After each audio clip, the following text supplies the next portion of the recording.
be here soon. I just need to use the little cupcake room.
Hi, hi. I'm here, shiver me timbers. Of those young cupcakes, my hearties. What? But I'm here. I'm sorry, I'm a few minutes late. Also, I might end up having to disappear for a little bit today because there's been a black cat outside and it's been making lots and lots of noise over the past like week or so. And we're not sure if it's a stray or not. It's been very hard to get like sight on it, like because it's like pitch black. You can't really tell if its fur's well kempt or matted or not.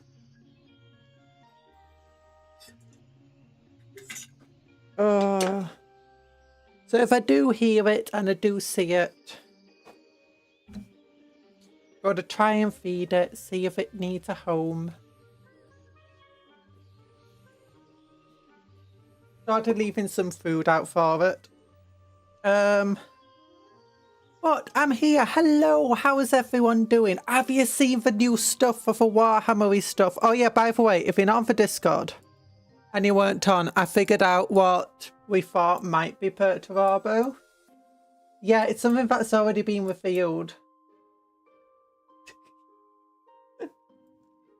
I was very silly yesterday. So if you remember, we were looking at these things. But it was these two at the end. These two.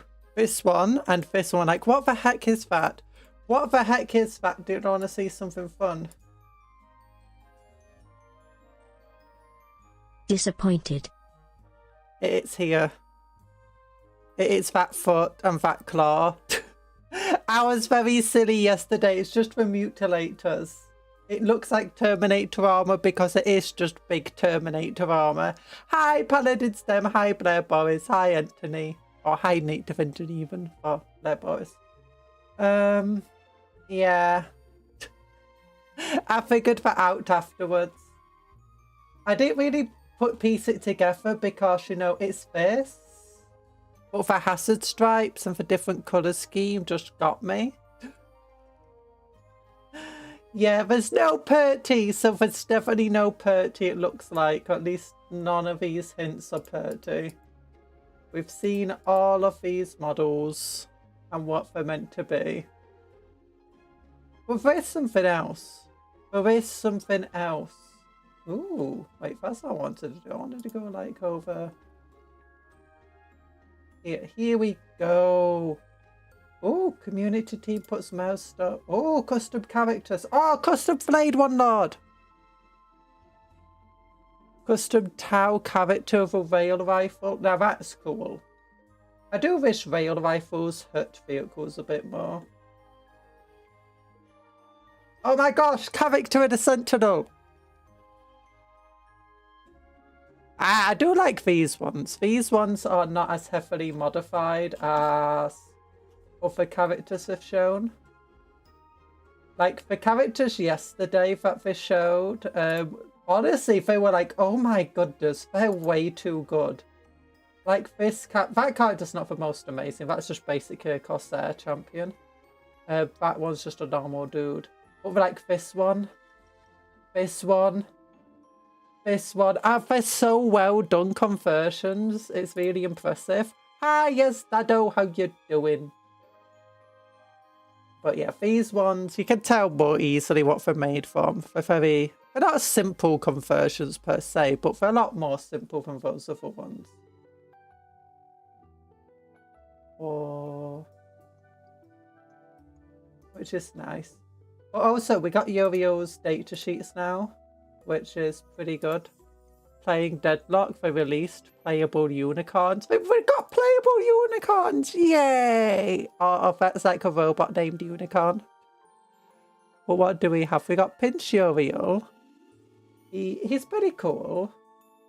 He's toughness 3, 7-inch move, wounds 5, leader, scouts, battle focus. So I don't know if he'll be able to join Dark Elder. It doesn't look like it based on this. Yeah, it doesn't have a keyword Dark Elder or anything.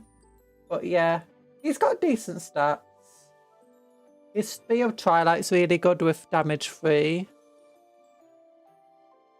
There you go, you can see my cursor. Damage 3, AP -3, strength 7, weapon skill 2+, attacks 5. That's not too bad. I like this ability though, Piratical Hero. Basically his squad gets sustained hits on all of her attacks and +1 to hit. That's insane. On every attack, ranged attacks, melee attacks, his entire unit. That includes him. Oh yeah, he also has Lance of the Spear of Twilight, so that means of a charge he gets +1 to wound. She sparkles. Oh, they sparkle. Nice. So like, I love sparkles, not glitter. Glitter is bad for the environment. Is Anarath something? Anarath? Anarath? What's Anarath? Oh, this down here. I have no idea actually. Let's look. That has Anarath. I'm guessing it just means Corsair. The keyword is probably a Corsair keyword specific, and there's probably going to be a detachment or stratagem that uses for Anarath. Let's look. Yeah, it looks like it's the Corsair keyword rather than just saying Corsair. Maybe to prevent confusion, because this doesn't have the Corsair in the title.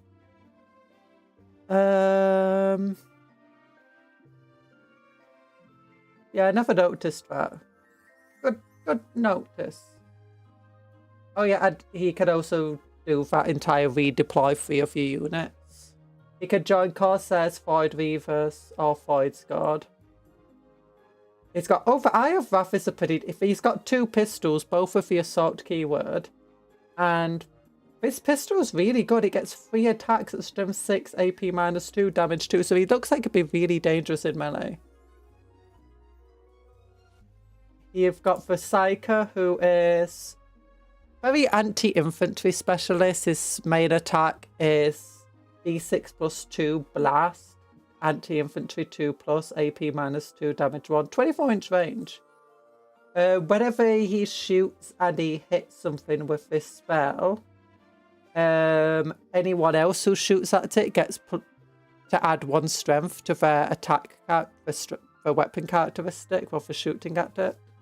It's not piracy, he's an elf. It's not piracy. He's an elf. He's too high class for that. Privateering, on the other hand. I mean, you say this, but it literally says piratical hero over here, not privateer here, Corsair, or anything else. Oh yeah, he's also got a really cool, but he also has scouts. He can also join Void's Guard and Void Reavers. Sadly, it doesn't look like he can join a squad that has Uriel in it, or another character. Epic Hero, Psyker, Anarath, Corsair, which is his name. His race staff's also anti-infantry. Damage 3, but AP 0 makes it kind of meh. Just get 2+ to hit 3 attacks. Blocks enemies coming on from reserves nearby. This unit, I'm not sure how to feel about it. It would depend on its points cost. It's not bad. They all have Corsair blades and shuriken pistols. Shuriken pistols aren't bad. We've got the assault keyword and all of the weapons pretty much. The Corsair blade's not bad. Strength 4, AP -2, damage 1, which isn't the best. 3 attacks. I hoped it would be like 4 attacks. As far as like this unit goes, it's kind of meh. Like, compare it to the Space Marine jump unit. They only got a 5+ save, not 4+. No invulnerable saves. They do get scouts and deep strike, but you can only make use of 1 of them. Hi TA, how you doing? Shall I send a... Yeah, you can do. You can send it for discard.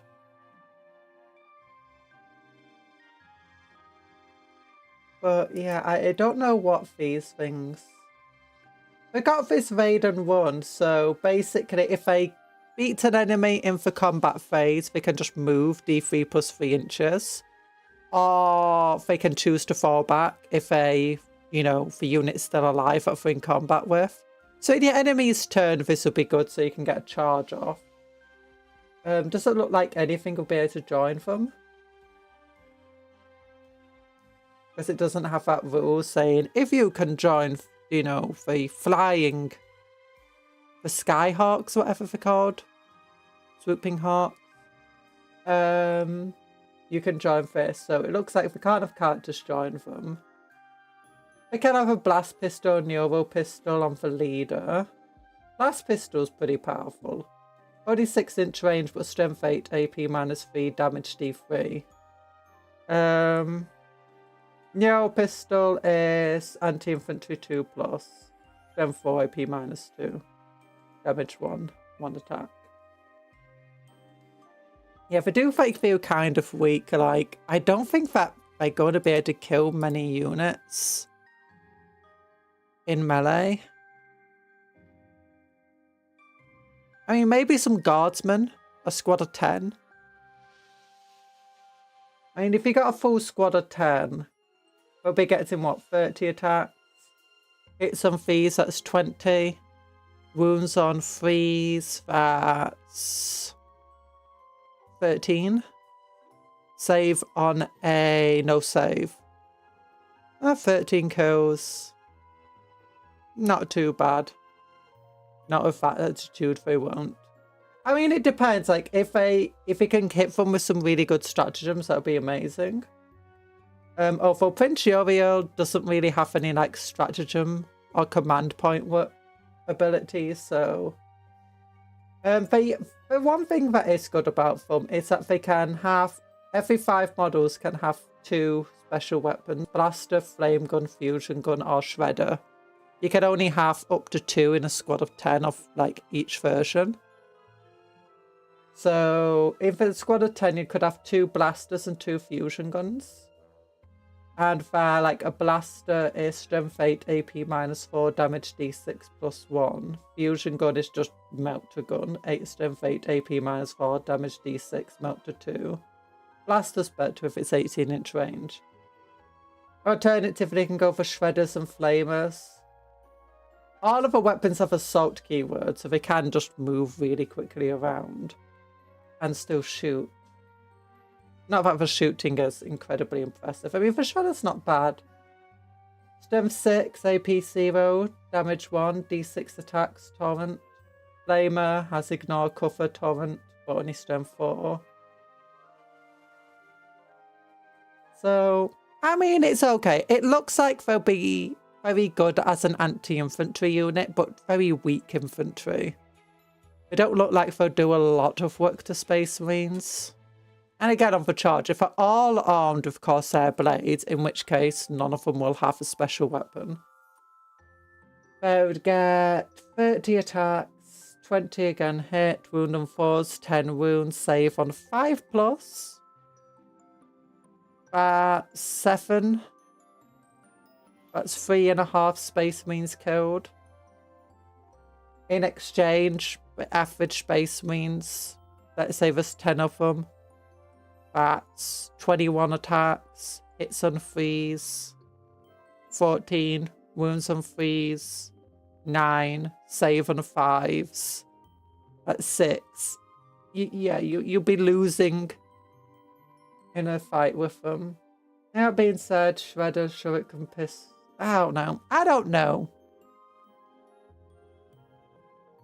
Feels like they need to hit just a little bit harder to feel like they're worth it.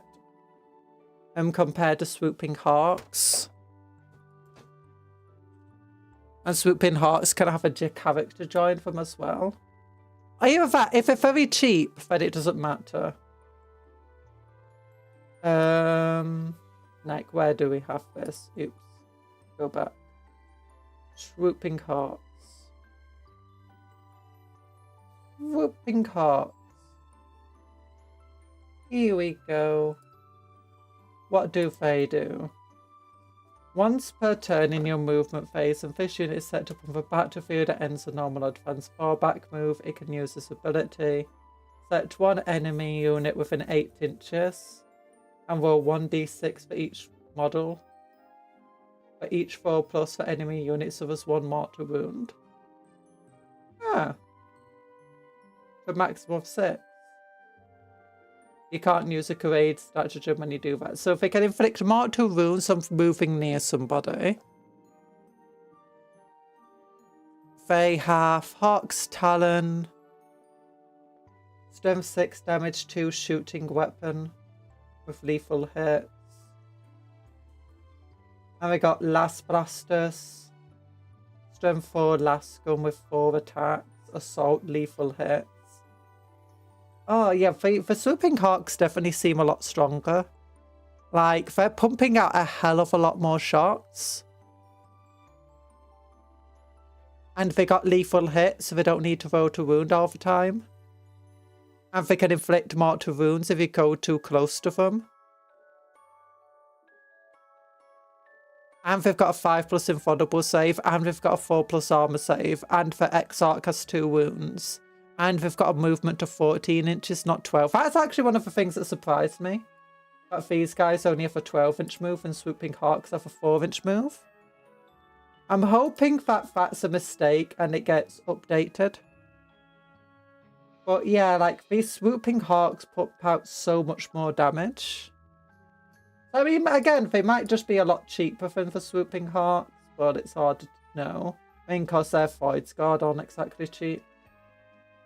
No, Void Weavers.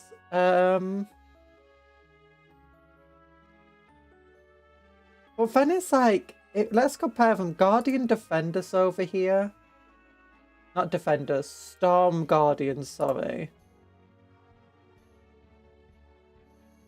They got Power Swords.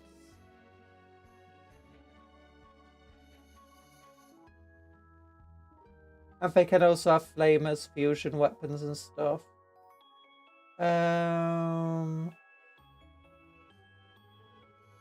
With Power Sword. 2 attacks, then 4 AP. Okay, so they do get more attacks than them, I guess. What about compared to the normal Void Weavers? I guess more attacks again. But Void Weavers are cheaper. Actually, are they squad of 10? Yeah. Oh no, I just hope to hit harder, because I think that's like what making a Corsair list at the moment feels like we're missing, is something that can just really mince the enemy. I mean, the normal Void Guard has the Power Swords, which are have the exact same weapon, but then your normal Void Guard can get Wraith Cannons, Fusion Pistols, well, Wraith Cannons, that's the main thing. And then for abilities better, with the fact that they get lethal hits and precision against a certain enemy. And one of the characters can have a 4+ invulnerable save. Once per turn, you can basically reduce the damage of an attack to 0. You can ignore cover. And it might be good. It might be good. It all depends on how many points it costs. Hi, Seredwin.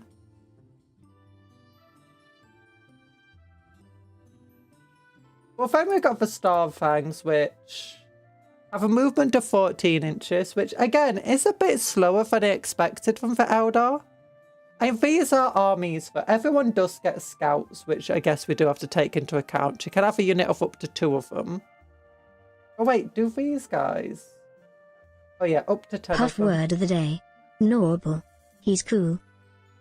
Normal! Hi, Fridge Puff. This thing, it's not the toughest as you expect from Eldar. Again, it doesn't have an invulnerable save, which is kind of bad. It does have a grenades keyword and smoke. Its ability is it can basically just give you one of your infantry units within 36 inches stealth, which is pretty nice. Its melee stats, as you can imagine, are kind of meh. Shooting isn't too bad. Like, it's a very anti-marine shooting profile. That being said, again, if it's cheap, it's fine. If it's a bit expensive, then it's really not fine. I mean, Assault Blast over here, so you get you get a 3 plus D3 plus Blast into anything you shoot at. That's strength 6, AP minus 3. It's okay. It's fine. It's not taking out vehicles. I mean, it could take out other Starfangs, I guess. Hi, iOS. How you doing? Don't eat for cat. Don't eat for cat. I was just about to say that my message didn't appear. Yeah, sometimes it takes a little long.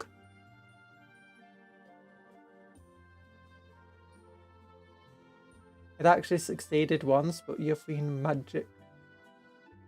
Him better. Yeah. I have a question. If Necrons exist, what is the point to try to fight? Time to make a cupcake walk the plank. R. No!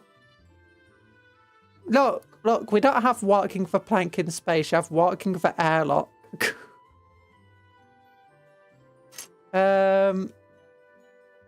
Yes, she did. What's this? I have a question. What is even point to try to fight them, even in game? Don't they just atom you? Well, the thing is, you can beat Necrons. What's the point of fighting them? You can beat them. That's the main point. That's like, what's the point of fighting any enemy in 40k is, well, if you can beat them, nothing else matters. That's all that matters.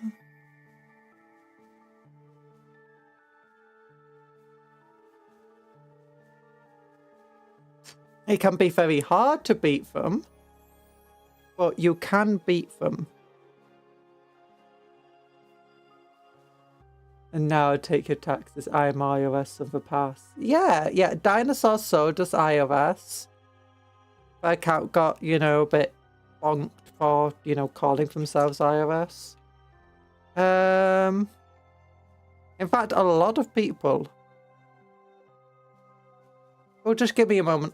I'll be. The cat's back.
Hello! I'm back. I'm sorry. I'm sorry. There's a cat that's been gubbing around and it's been meowing like it's in distress a lot. So we don't know if it's safe or whatever. They've been trying to give like a little bit of food to it. Gain trust, gain trust.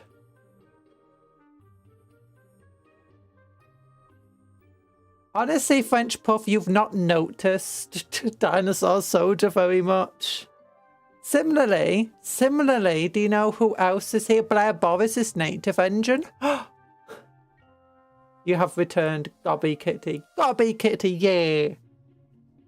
We don't know if it's safe. I'm telling my parents, you know, if you're that worried about it, please post on the WhatsApp.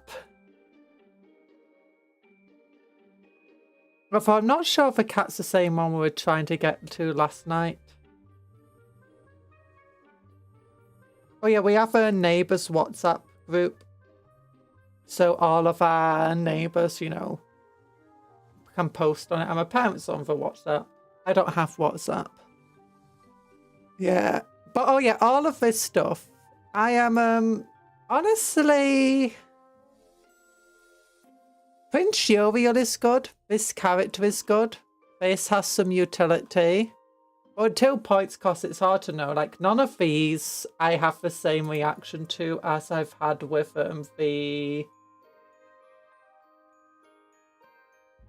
Oh, what's it called? For Red Corsair stuff. The Red Corsair stuff seems a lot cooler in general. Based on, like, the stats of the field for them.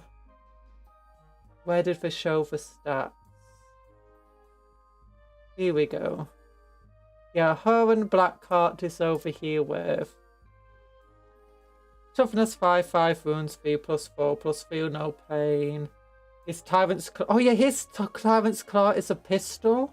That gets D6 plus 2 attacks, torrent ignoring cover, strength 6, 8. Like, that's so much, that's so powerful. And his own weapon still gets damage 3, AP minus 3, strength 8, 6 attacks. I mean, you generally expect Space Marines to hit very hard, but you expect named Eldar characters to hit just as hard. Hi, Sosimus! Going to finish these eating, then I'm going to start painting these goblin tanks. Nice! The Maelstrom guys are okay. What's the other one, though? There's some more data sheets. Are they over here? Oh,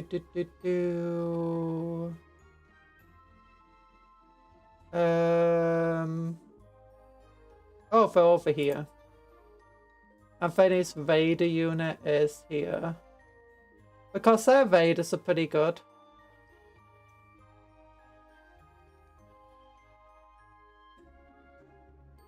And hello, Aether Wolf. How are you doing?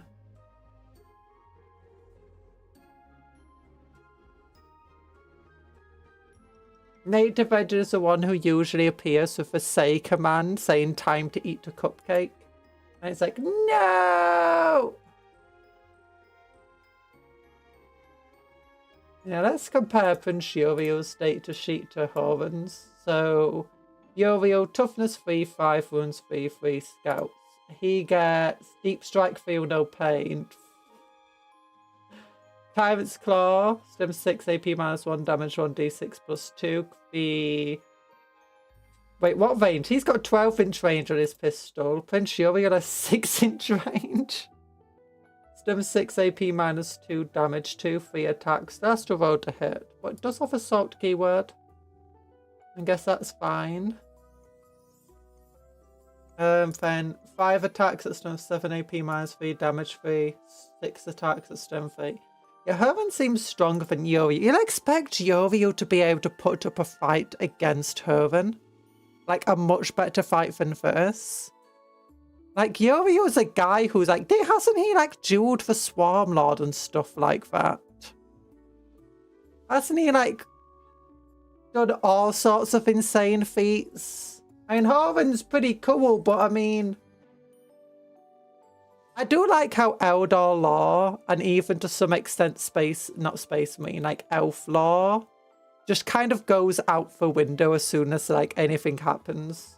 Like, the Eldar are stronger Space Marines and twice as fast. And then it's like you got guardsmen just overpowering Eldar. Oh.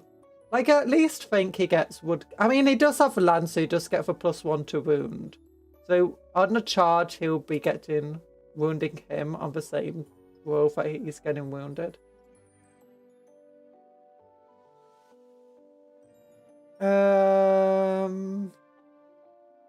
Gives a +1 objective control.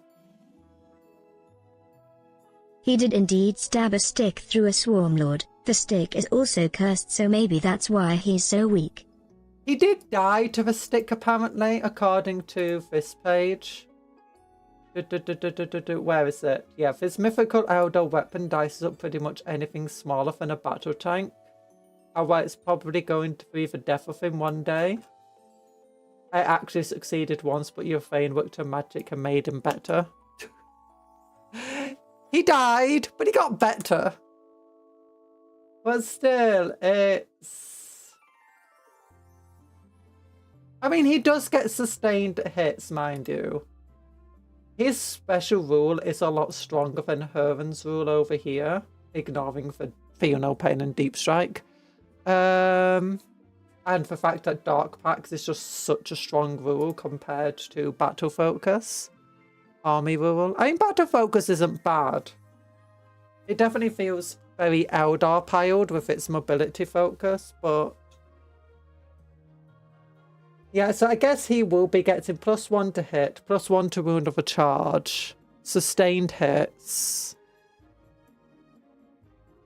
and his pistol is definitely more of a marine killer, but his flamethrower is definitely an Eldar killer.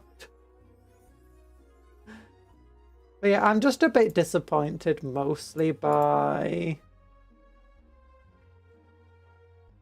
the Sky Reavers. I'd think at least a 4+ armor save, or at least an invulnerable save or something.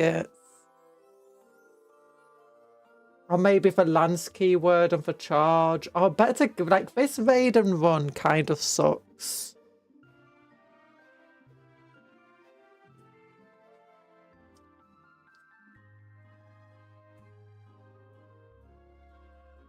Imagine having consequences not in modern 40k.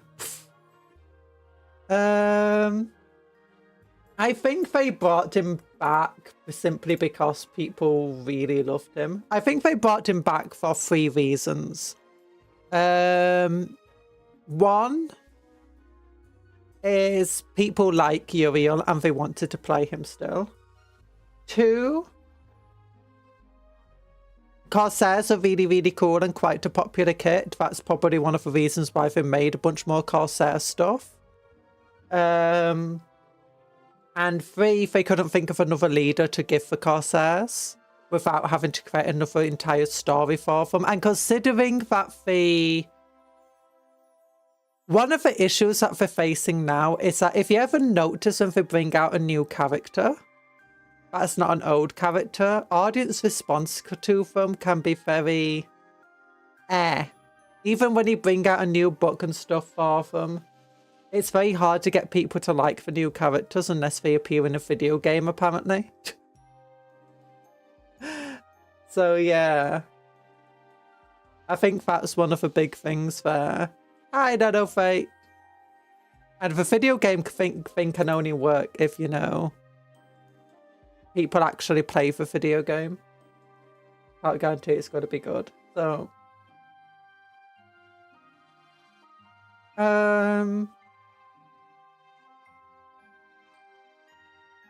actually, what does it even say in this little data sheet over here? A noble sign of a craft road Iredon, Prince Uriel has walked many paths, equally adept at commanding fast war fleets and leading a great host of Anharath raiders. Oh, that's why it's called Anharath. To war, he is also skilled combatant. Uriel wields a spear of twilight with superlative grace and can pierce the gods of even the most vaunted So, describe in detail why you brought back Uriel. I like money. Excellent. And why is he no longer getting drained by the spear? Money. Yeah. No, he is getting drained by the spear, apparently. It's just Uriel saved him from getting killed by it. Apparently the spear was going to kill them, but Uriel used her weird death magic and, you know, said, here's some extra life juice. The spear will eventually kill you again, and I might not be able to save you. I think that's basically what's going on there. I think it would actually be really fun if Uriel died and somebody else took his, Yvrain! Why does I say Uriel? Yvrain, yeah, Yvrain, Fisker with a little kitty cat. The woman with a really deep eyeshadow and the kitty cat.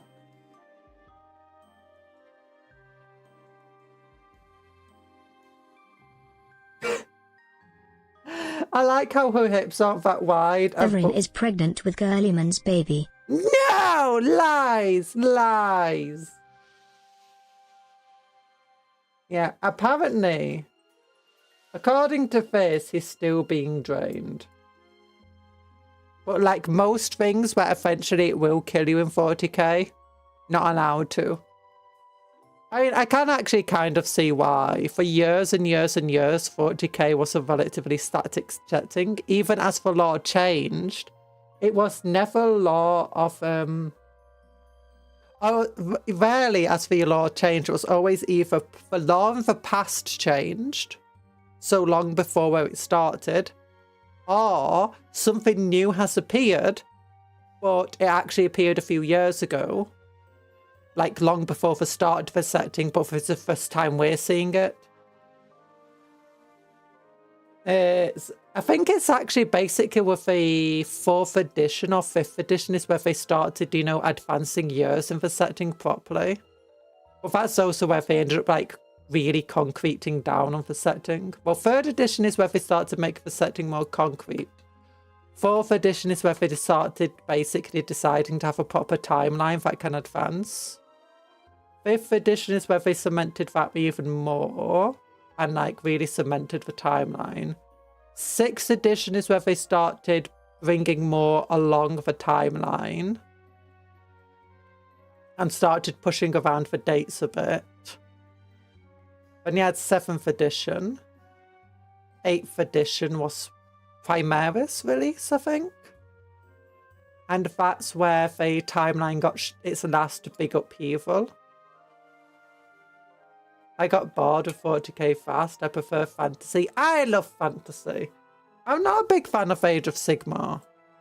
I struggle getting into the lore of Age of Sigmar. That's my main thing. And a lot of the factions I'm kind of meh about. But love me some fantasy and old world. 9th is Primaris. Wait, 9th was Primaris? Okay, 8th didn't do much. 9th is Primaris. Are we sure 9th is Primaris? I thought it was 8th because isn't the set... Yeah, no, there's a set in 8th for 8th release rift. Not liking Age of Sigmar is complete heresy. Capcom needs to stand trial. 8th you had the cicatrix. No, I thought it was 8th because 9th is where the Primaris... 9th is where we got the Indomitus box. 8th is where we got the... Death Guard box, and the Death Guard had the first Primaris models in the kit. 8th edition starter box. I've been trying to find the 8th edition starter box at a decent price.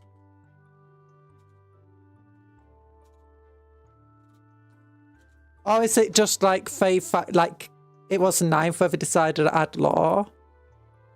Yeah, for Dark Imperium. Yeah, for Dark Imperium came with Graphis models. Yeah, it came with a Graphis Captain.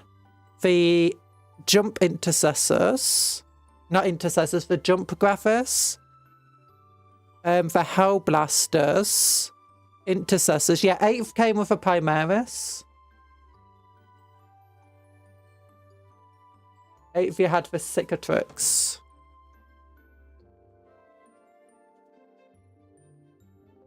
$40k. The Great Rift.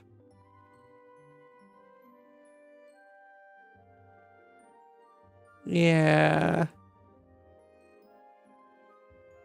So that's how the Great Rift appeared. Yeah, the cicatrix came with the Primaris, didn't it? Cupcon is better, not a Sigma. No! I'm the Omega! I am the Alpha Omega!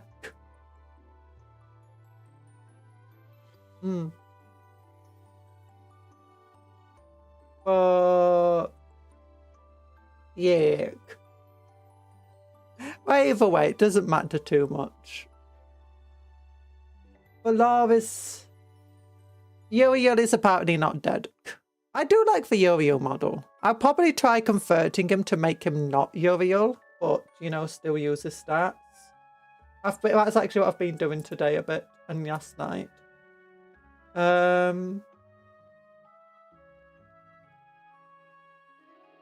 What day is it? It's Tuesday. It's Tuesday. It's Tuesday, innit? Well, let's go back over here. I don't have my hand cam today because I'm just doing some work. Yeah, I made yesterday 10 Indomitus.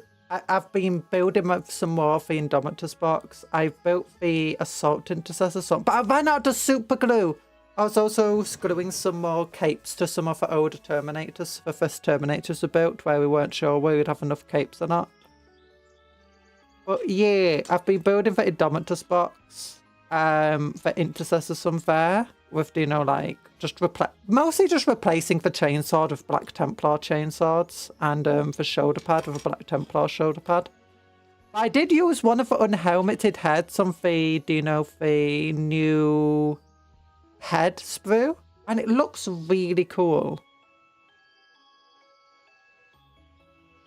And it's got a big old thunder hammer. Actually, I can show you. I'll take a picture. The Unovans. Be like, it's Tuesday, we'll bite your arm off, you daft punk. Yeah, we'll bite your arm off. Your subscriber perks inside. Ooh. I don't play Tacitus. Why is the perks? Your latest supply drop.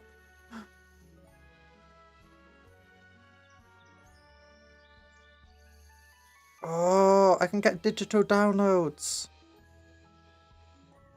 Digital downloads. Oh, it's just backgrounds. Oh, I was hoping like... Sorry, I got distracted. I got distracted by texts.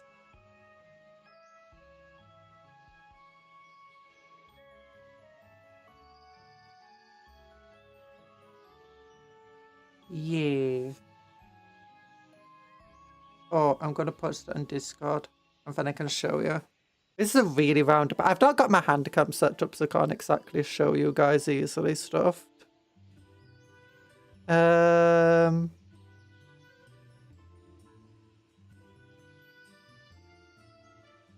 ba, ba, ba, ba, ba. There we go.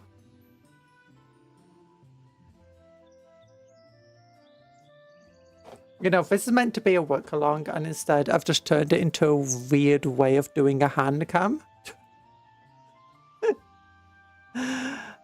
Oh gosh, I'm a silly Billy.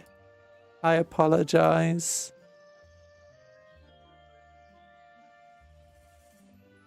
Yeah. Oh, here we go. Here we go. Oh. Hand cam, there we go. Over here. We're back. But look at this dude. Look at his face. Such a weird... I've given him a thunder hammer. And a cape. Yeah, I thought that was good. And there's his helmet. Like, where's his helmet? It's right here. It's right here. He's also got a chainsaw strapped to him on the other side, just here. And he's got a cape. But yeah. Obviously, you can see I've turned an Emperor's Champion very, very simply into a Blade Guard. I just basically glued a shield to him and changed his backpack. I wanted to convert him more, but the way the model is, it's very hard to. Like, the arms are attached to the one part of the body, then you got weird leg bits. the hands aren't attached to the arms, which makes it very easy to add the shield onto. But then the head, it's got this weird lumpy bit, so which this attached to. Hi Bob, how you doing? That's very difficult. But it's fine. It's fine. Oh. I have some more work to get done. Yeah, I've not been doing work along streams, and I've been like, why am I getting overwhelmed with so much stuff I need to get done? And then I'm like, oh yeah, I've not had a work along stream for ages. Thanks for the head pats. How you doing, Bob? Are you getting are you feeling better yet?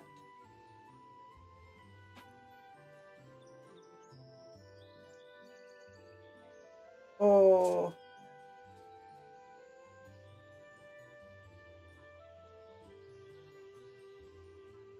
You better be. Nah, not really. Oh.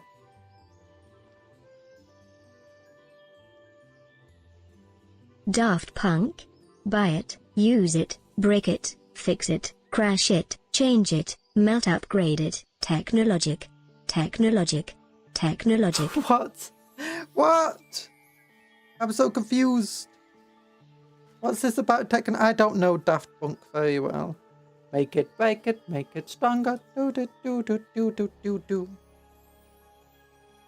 Something like that. I don't know.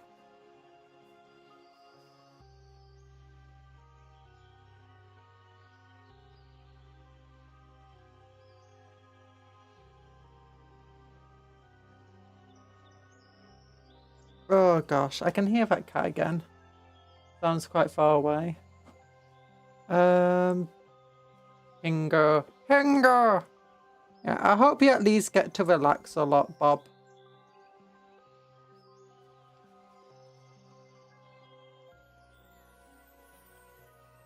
Every sound of your mouth hurts my soul. Why does it hurt your... Why does my sound?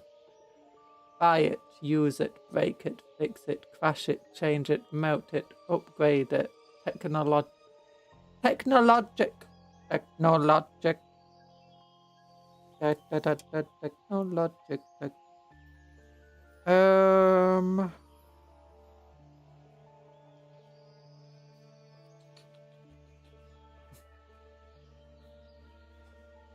Why does it hurt your soul though? Every sound, like even when I say yeah, at least I have my phone all the time. That's nice. I know being in hospital can suck though.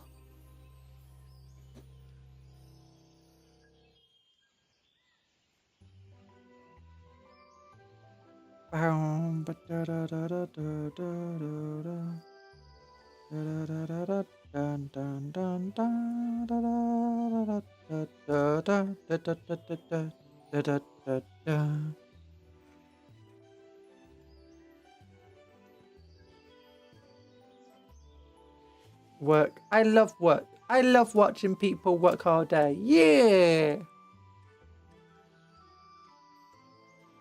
Yeah, I say it's a work along. Really, I've just got to get a bunch of, you know, like, I need to get some recycling done.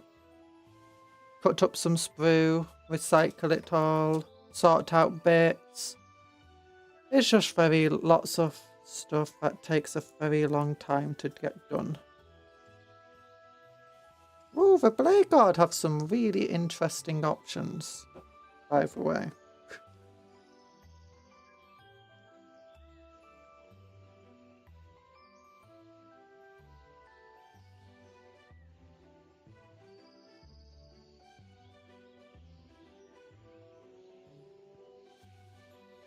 Da, da, da, da, da, da. It can, but it's better than in training camp. Yeah.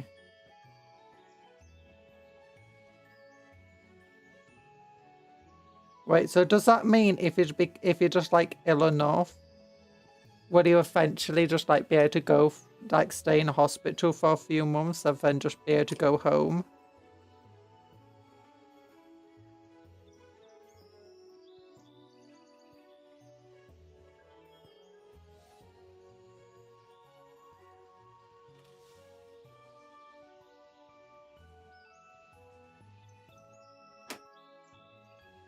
Do do do do do do. Do do do do do do. Watermelon. Watermelon. TA is a watermelon.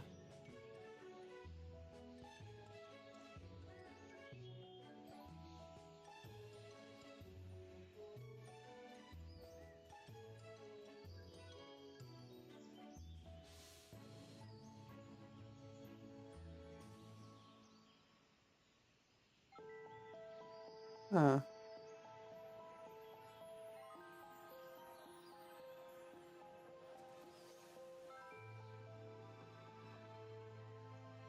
Go home, such a funny joke. Oh no.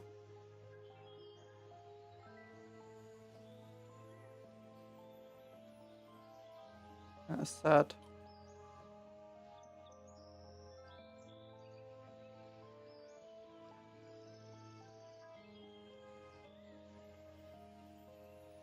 Where we go?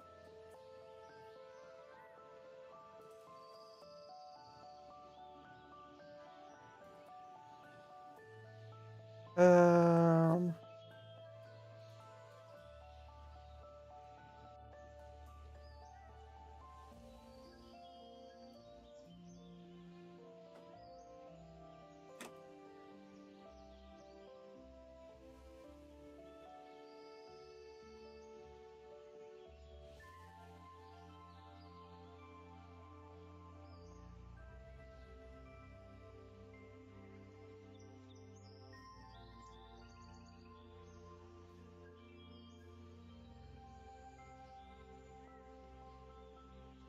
Well,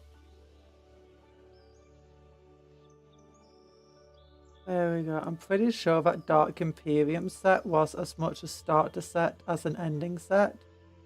But distinct time where Firstborn had 1 wound and Primaris had 2. Yeah. Wait, it was an ending set? What was a starter set of 8th edition then?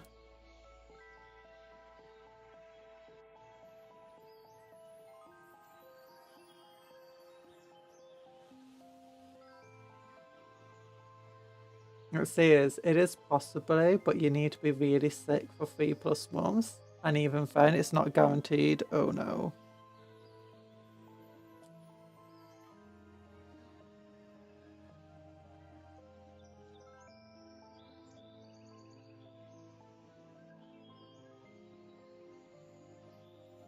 That doesn't sound fun.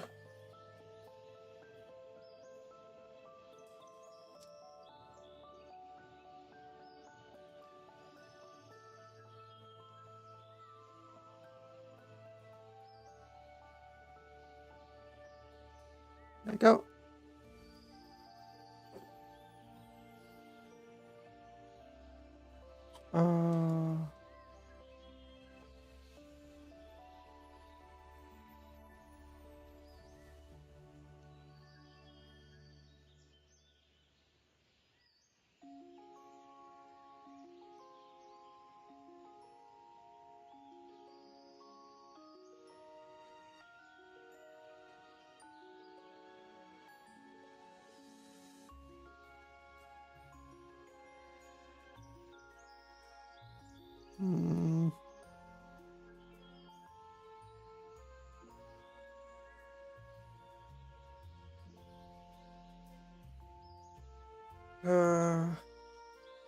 There's a lot of bad things.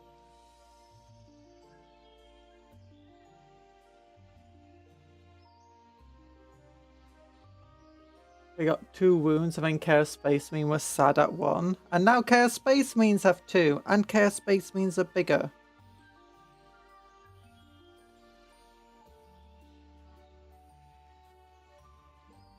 I mean, not as big as Primaris, but they're bigger than they were before because they're now filled with warp juice.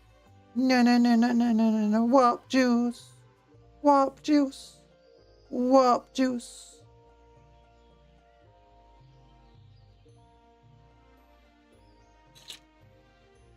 Oh, gosh, yeah. Don't break to pieces.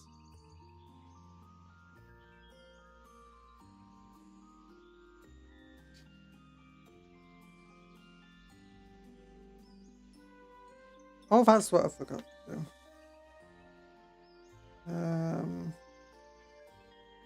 Oh, that's how it works.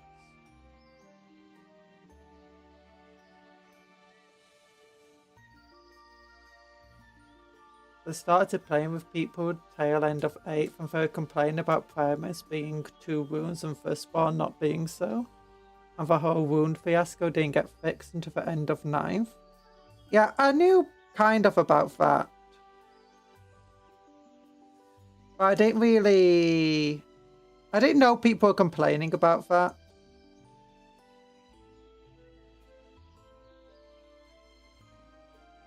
Honestly, I'm surprised that people kind of were.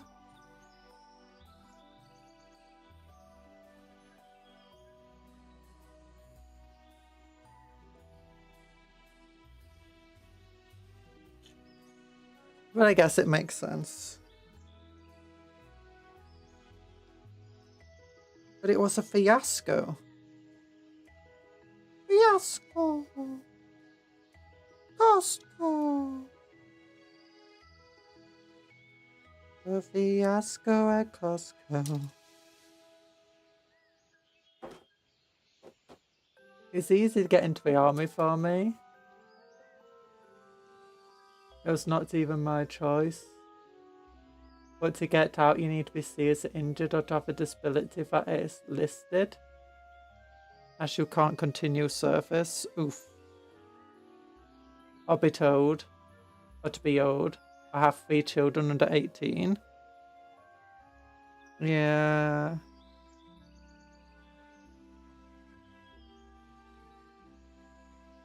Do you know how long service is? Like, do you have a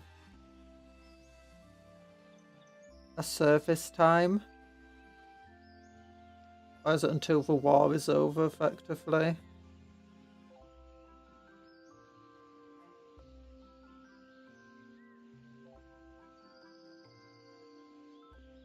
Until war ends, so.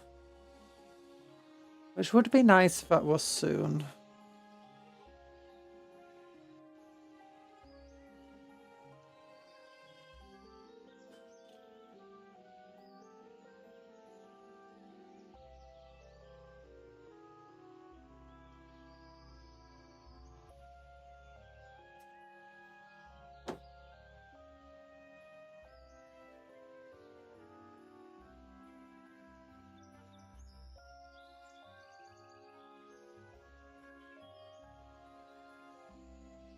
A horrible state over there.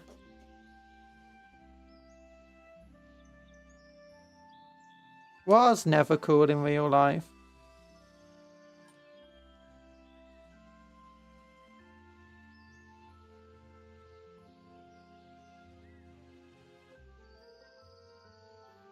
There we go. Hello, Sosa Viberio. How you doing?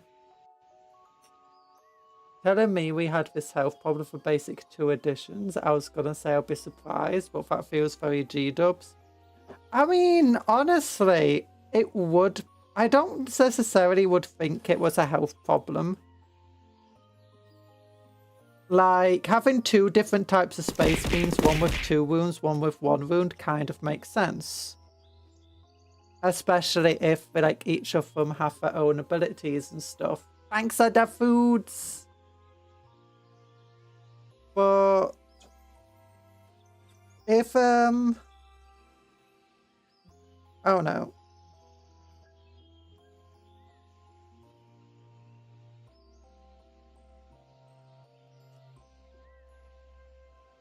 Like, making Firstborn and Primaris actually be different to one another, and making Chaos and normal Space Marines be different to one another. Now they kind of do with the entire heavy bolt rifles, the graphics, and stuff like that. But still, I can kind of see why GW would have been wanting to focus more on the idea of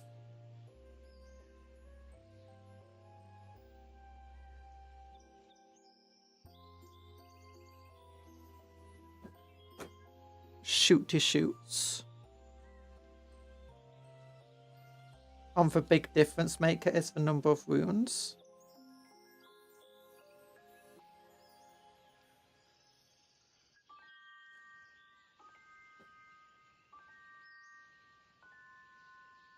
I don't think there was another edition. Firstborn rule primary. No! Cupcake! Yay! 13 months. Firstborn rule. Primary soused rule. Thanks for being a cupcake mage for 13 months. I hope you've been using your cupcake magic responsibly, but if you've been using your cupcake magic to support the firstborn and not the primaris, oh, that's not responsible. That's very bad. Very bad. Uncle Ben would be disappointed in you. Uncle Ben loved primaris. He had an entire army of Graphis Marines before they were even a thing.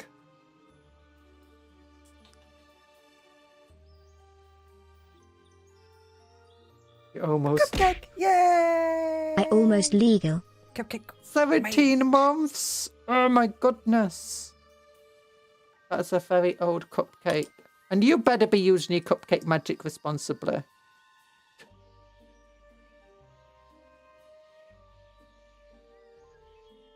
There we go.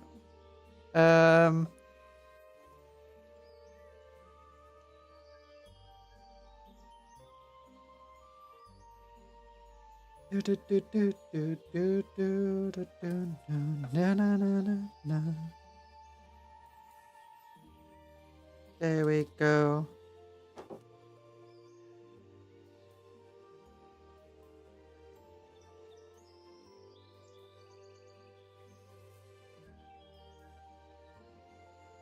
Wow. Wow. Cupcake! Yay! Let's check. 16 months! Mage. Oh my goodness, so many. You've been cupcake mages for so long.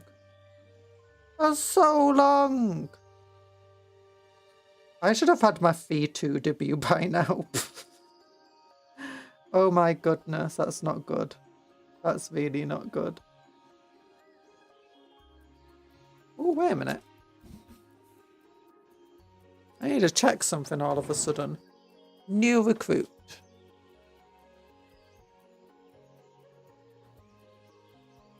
Who let me be able to drive?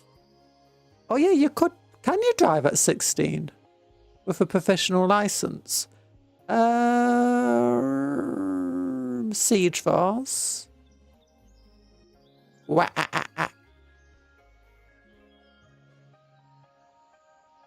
Unicorn. Ah, that's not unicorn. It's Celeste. Celeste!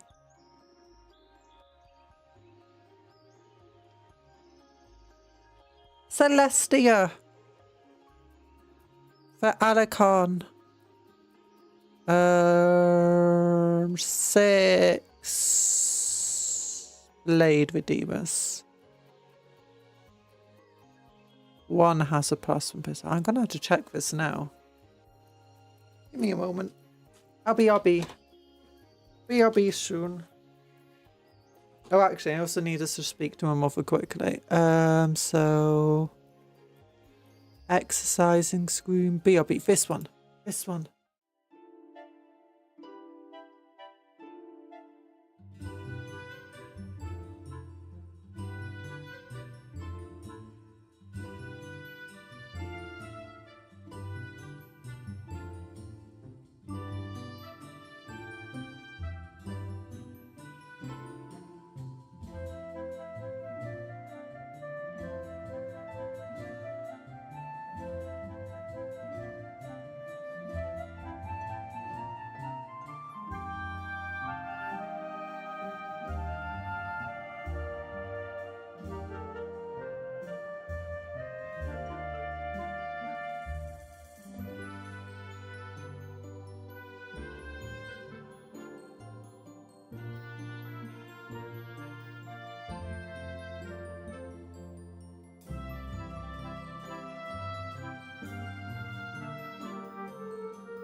I got super glue. Hi. Thanks for the drink.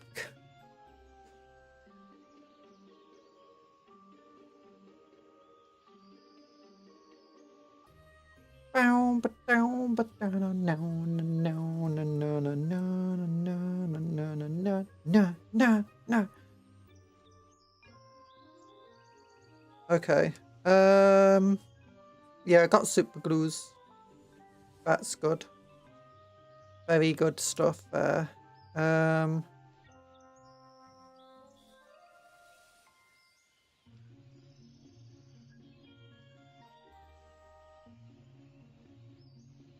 Yeah. Is it bad? Is it really a bad thing that the ruined debacle was a thing? At the moment, I feel like when it comes to melee,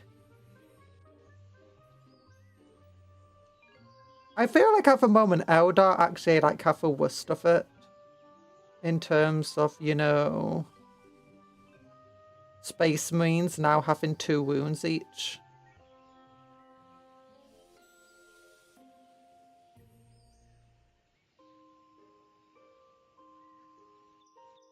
Or at least when it comes to them wanting to fight in melee with Space Marines.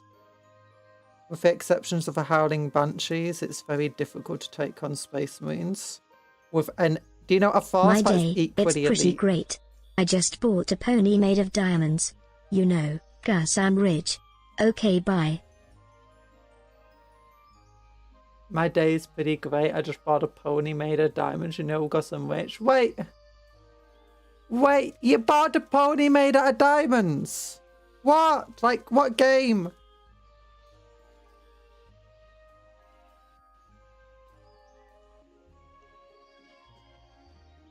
I want a pony made out of diamonds.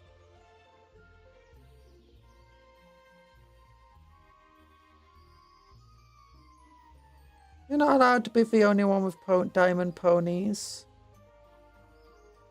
Why you got the diamond ponies? Why you got diamond ponies? I want the diamond ponies. Give me the diamond police.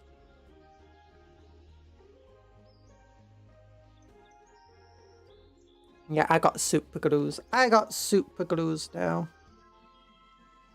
I mean, my day's almost as good. I mean, I think super glue is almost as good as diamond ponies.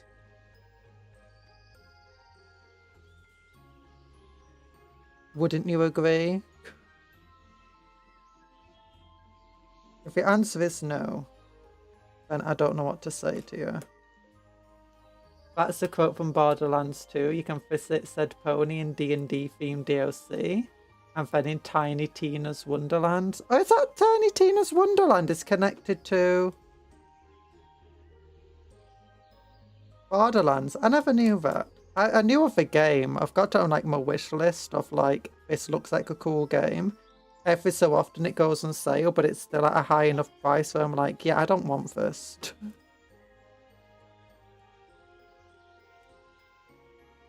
For a game I may just play once.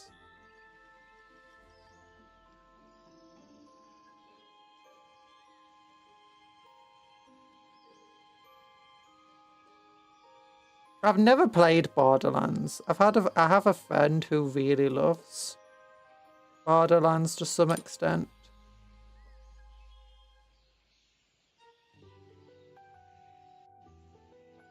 I don't even know much about it other than it had a film, and the film was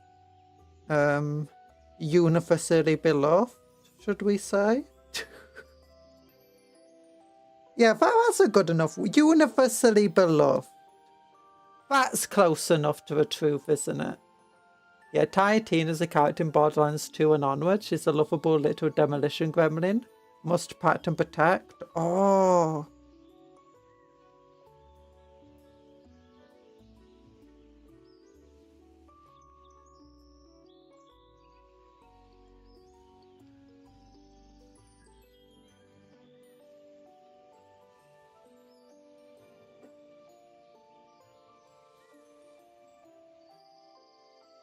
Tiny little demolition. Weirdo gremlin. I want explosions.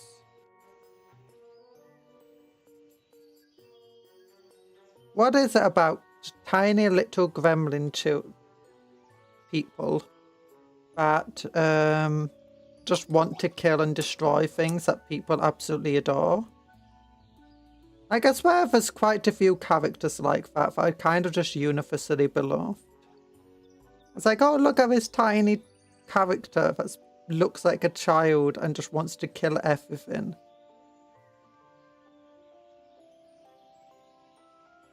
Must protect. Hello, Mercury.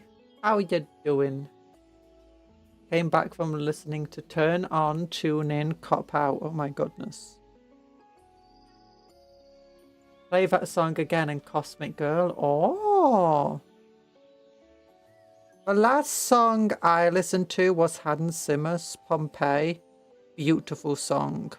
But it's actually, I can't remember if it was the band Bastille or something like that. But Hans Zimmer worked with them to make a version of their song Pompeii. And it sounds really, really, really nice. I like Hans Zimmer though. Hans Zimmer does some good music. You have that in your Spotify. Yeah. Seeing the wacky custom character rules, one of the characters are Tau Commander leading Pathfinders, all with rail rifles. And all hitting on 2+ if they combo. Wait. Pathfinders with rail rifles. I'm going to have to look at that again. Let's look at the hand cam. Hans Zimmer composed a lot of classical music. Yay! He also did the Inception theme, which is really beautiful theme. We were reading one of these character rules. Not this one. This dude.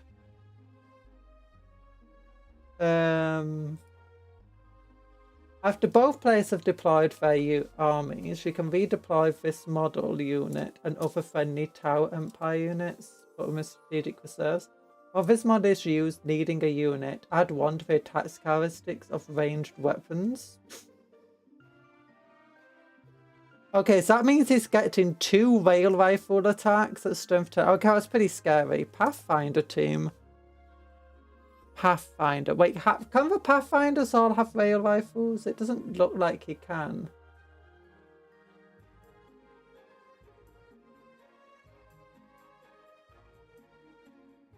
I give him a rail rifle and contribute. And what's damage? Is the shield? Archetype shares the Cadver Fireblade Classic Volley Fire ability to add an extra shot to the unit's ranged attack. So they can have up to 3 rail rifles in a Pathfinder squad if I remember correctly. So that means you'll be getting 8 rail rifle attacks.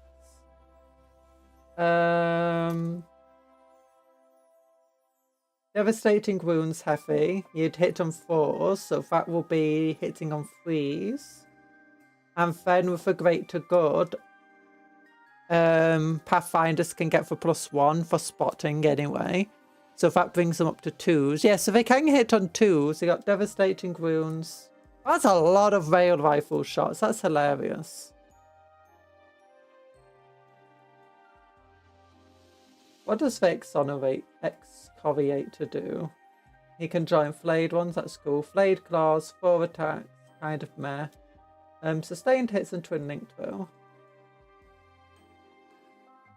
Each time an attack is allocated to this model, subtract 1 for that's cool. Well, this model is leading a unit. That unit has lethal hits.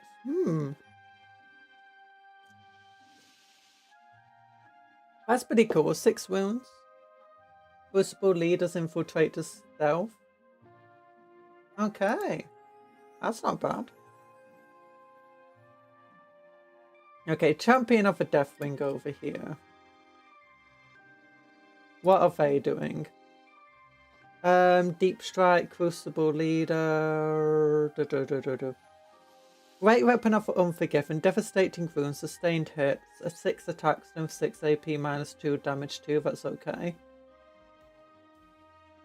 Weapons equipped have lethal hits by all units models of a unit. Once per turn, this model's unit selected to shoot or fight, you can use this ability. If it doesn't, at the end of a phase, each time this model makes an attack, you can re-roll for wound roll. That's cool.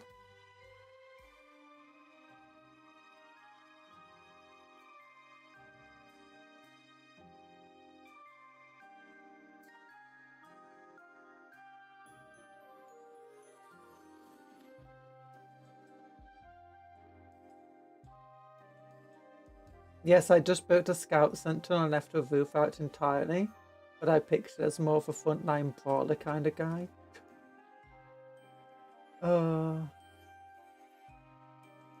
Tau get a weird amount of flack for being ballistic skill 4+ army. Yeah. I feel everyone forgets that Tau faction ability modifies that value. Yeah, I don't really like... I've had some weird things with the fans, like wanting to get into Tau myself and stuff. Some of the Tau fans are a bit... They don't really care. Like, they compared themselves to, like, hey, look at this Inceptor squad. And it's like, Intercessor squad. It can get 40 attacks. It's like, yeah, do you know how many points an Intercessor squad is? It's 160. And it's like, well, I can't get 40 attacks on any unit. Actually, you can. Take your Breacher squad and add in a Cadver Fireblade, and suddenly you're looking at 42 attacks between all your different weapons on that single unit, and you're 20 points cheaper, and you got a higher strength weapon, and you can get +1 to hit, so you're hitting on 3 still.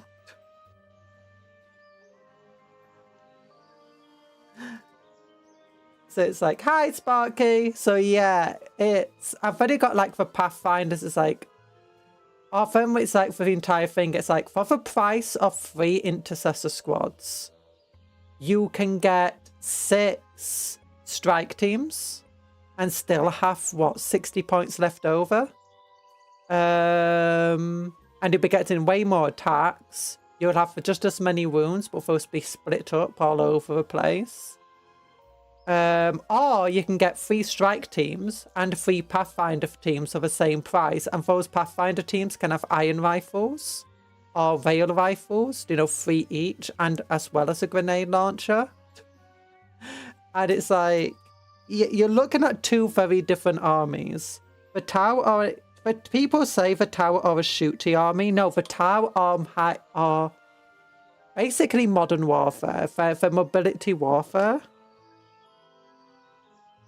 The Space Marines are elite. It's an elite army. Highly expensive models.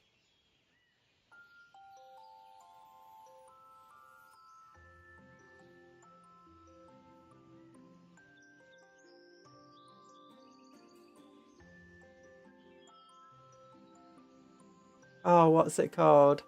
Yeah, for Space Marines are a high-cost, high-value, very elite army. Every single unit basically has to do everything in the space... Well, maybe not everything, but you can't afford to specialise as much of a Space Marines, and when you do, you're often kind of having to pay a price. Like, one of the big things is like, when people ask me, where do we put Redeemers? For Redeemer Dreadnought, it's not as good at shooting as a Ballistas, yet it's more expensive. It's not as good as a Brutalis in melee, but it's more expensive. And it's the Redeemers for smaller armies, because Space Marines can't afford generally to have a Brutalis and a Ballistas in the same army and have enough units to also work on objectives and stuff. So, in a smaller army, when you can't have both, you choose a Redeemer. Sure, it's more expensive, but it can do the shooting, it can do the melee, it can do pretty much any role you put it into. It's also tankier.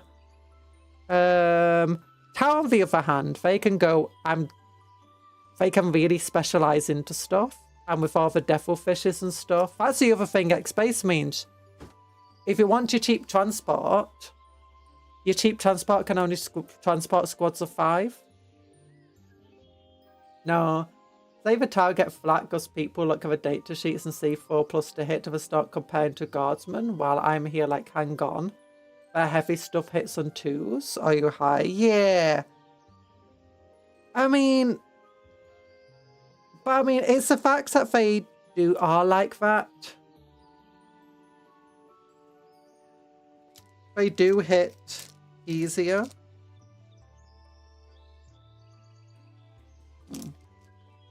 That shoulder pad shouldn't be in here. Let's put that to one side. Sorry, words. I'm getting distracted. I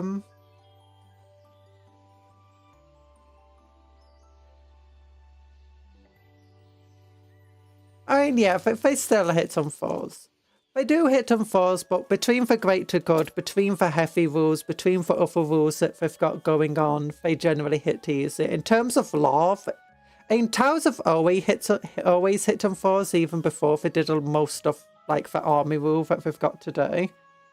And part of that is like the Tau aren't actually very good shots. The Tau have quite bad vision, and while they do have like all sorts of advanced computing and stuff to help fix it,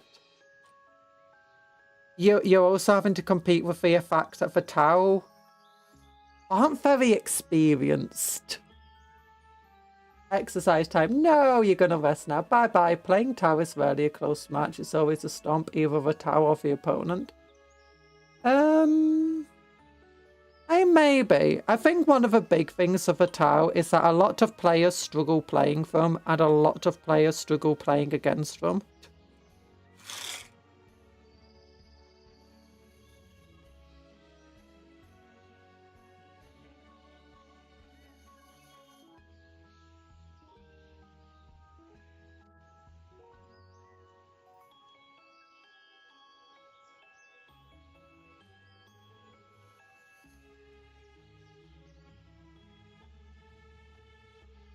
So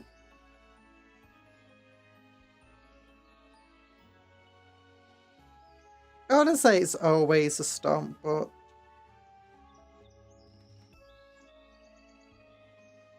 it certainly can end up being.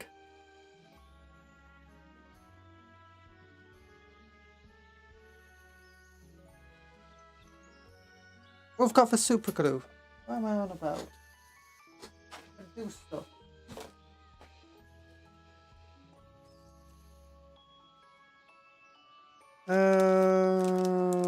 I've got various things here.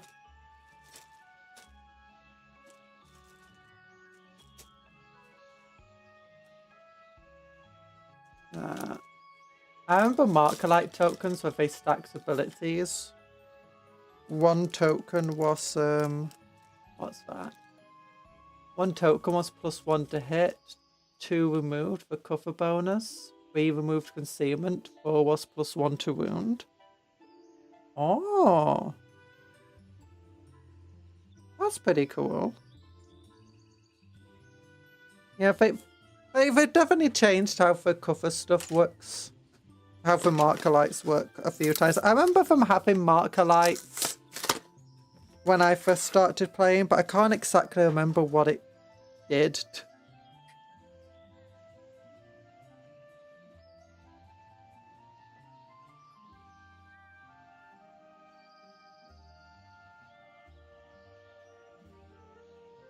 I think often, though, when you're playing a faction, it's very easy to look at what other factions have and ask, why don't I have that? And without necessarily thinking that you don't need that. Like, people compare Tau to Guardsmen, and it's like, Tau have a 4+ armor save. They have a 4+ armor save. That's a very good armor saved. It's not as good as a Space Marine, but the Space Marines are not the standard. Especially for how many points the Tau are. They are very, very good for what they do.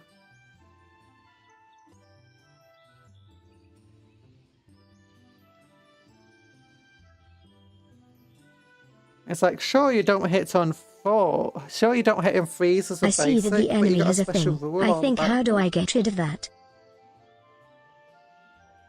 Yuck. And a lot of Tau players are like, oh, how come battle suits are, do you know? One of the things it's like at the moment is like, where did fusion blades go? And how come battle suits are vehicles now? It's like, battle suits are vehicles now because fusion blades are now just using your fusion gun in melee. And by making them vehicles, you can now shoot at your enemy while in melee. And it's like, sure, you'll be at -1 to hit, but that's to just focus on the idea that Tau kind of suck in melee. That's where fusion blades have gone. It's just the exact same weapon, just use it in melee. You can shoot. Although a lot of Tau players do kind of forget that they can shoot their battle suits into melee. A lot of people playing against the Tau forget that they can shoot battle suits while in melee with them as well.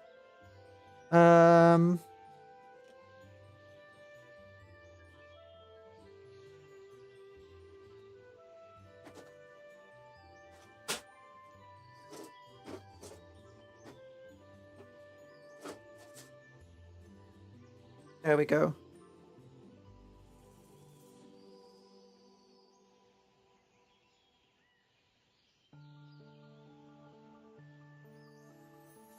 Reason few blades are removed in lore is that it was so good that pilots get too reckless. Oh, I think they still exist. My character has a fusion blade that in my army. Except it's just basically an incredibly powered up fusion gun. I don't even know if they have been removed in lore. Because last time I read about a Tau battlesuit, maybe it was old lore, but last time I read about like a Tau battlesuit versus something, it was they used their fusion gun and like turned it into a fusion blade and just cut somebody apart.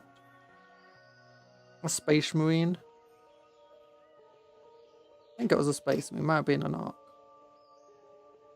I forget stuff. But okay, this glue is nice. This new glue.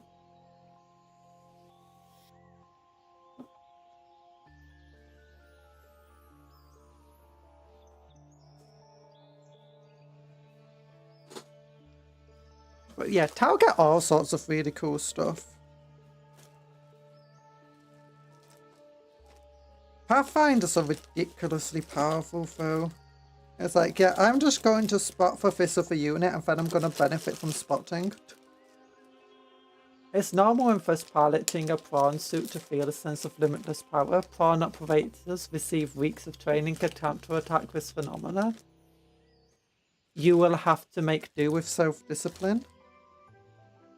Honestly, I've never felt, you know, super powerful while in those suits in Subnautica.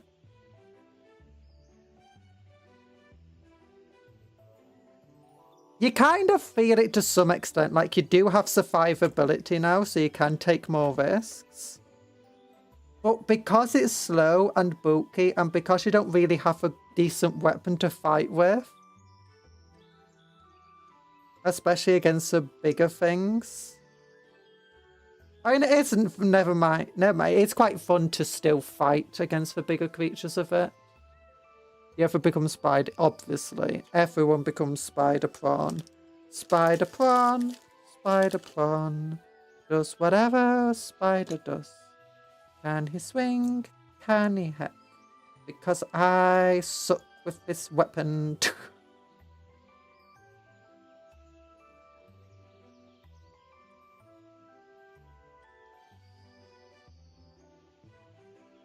I like getting the jetpack with it and stuff. My favourite was always the Cyclops though. Except then they made it so your Cyclops can be destroyed. It's like, no, the Cyclops isn't immortal anymore. No! No!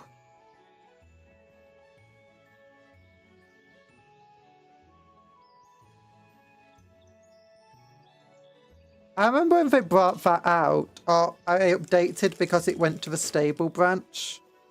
And I had an under the ground base in the lava zone.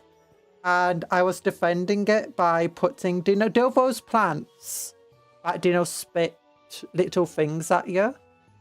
They spit daggers. I remember while the units spotting in tower armies don't get benefit from the greater good, stealth suits and pathfinders kind of benefit from them. My beloved. Sea truck. I've not played Below Zero yet. I've seen it. I was waiting for it to like leave stable or to, you know, finally finish. And then I just never got around to it. Maybe we'll play it on stream. Do we have shrimp suit? Shrimp suit. What does a prawn suit stand for again?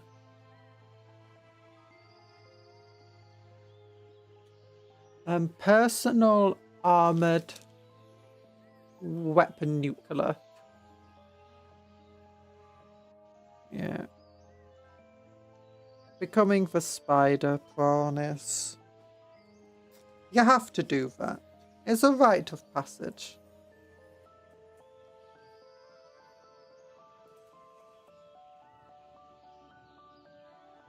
I don't hate the sea truck, it just tries to be both the Cyclops and the sea moth, and I'd rather have them instead. Yeah, that's what I kind of got when I looked at it. I'm like, okay, so we got the sea truck. Where's bigger truck?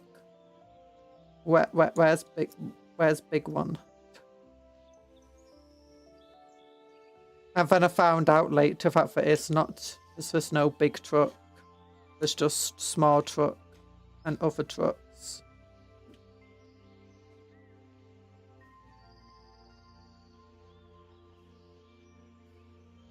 Oops, I'm just gonna BRB for a second.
Hello, sorry, I was looking for the cat again because I heard it meowing. But couldn't see it out there. Hi, Clyde! Yeah, the sea truck is definitely a weird one.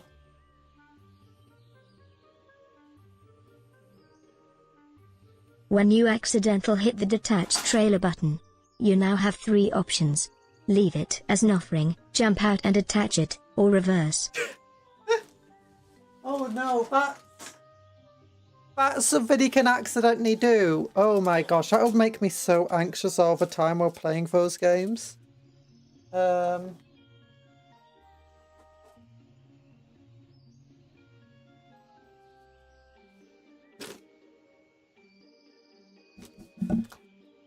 I've heard Below Zero is very good though, so I do want to give it a go one day.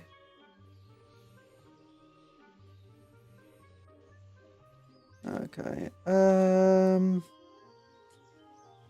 sorting various bits out. They can just go into the bits box. Okay, shoulder pads. These are like Graphis shoulder pads, but they're from the sword. But did you know the sword breathing have Graphis shoulder pads? It's very weird. We even got these like extra shoulder boosting things to make the shoulders larger, so they can fit the pads better.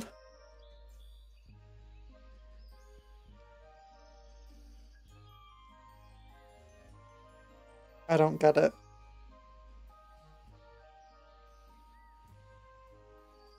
Power weapons. Do do do do do.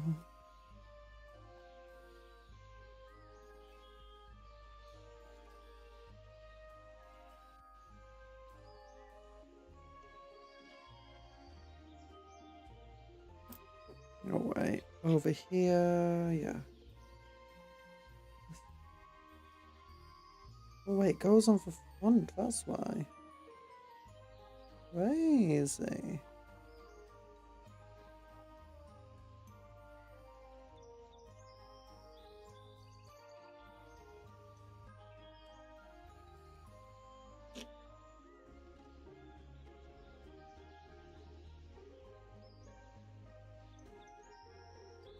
I never said it was a good option. Oh no. Yeah.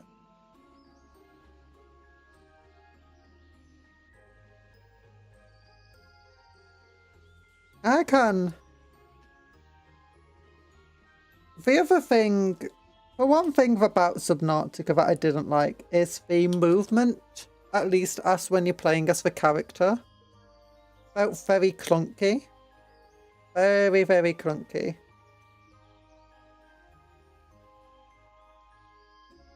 And it felt laggy, like there was a big gap between like telling your character to jump and from actually successfully jumping.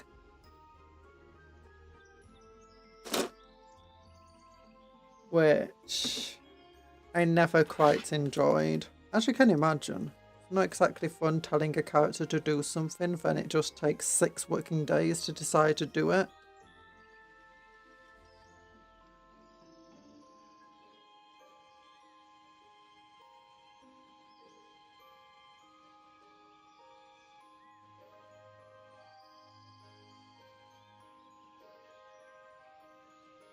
I can hear that cat.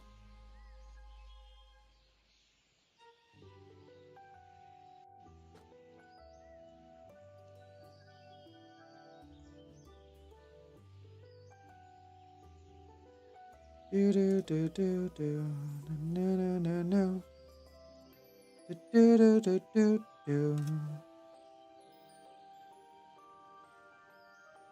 Okay, this can just be thrown into a box of bits. What do you think is the best indie game? Like actual indie game. Made by a small developer who's never worked on a major project before. There's a few games I like. Like you got RimWorld from itself. That's obviously a very good kind of indie game. Well, actually, it's an indie game. One of the reasons, like, for some of the things that people complain about for RimWorld is simply because the developers don't actually know how to make it better. Like, I was reading about how, and the same goes, I think, for Prison Architect. Oh, well, originally. But it's like, how come we can't have second floors? And then for just like, we don't know how. It's, I was like, well, that's a very candid answer.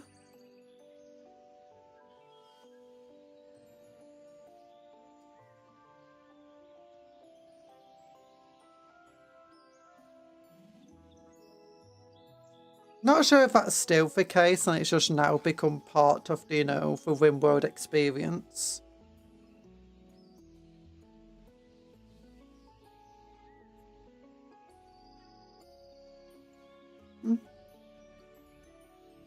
Best indie, I'd say Creative Assembly Rising. Best indie dev. HNGH, urge, to say, Creative Assembly, Rising. Must, resist. Yeah, you know, I think you might be correct. They were an indie dev a very long time ago.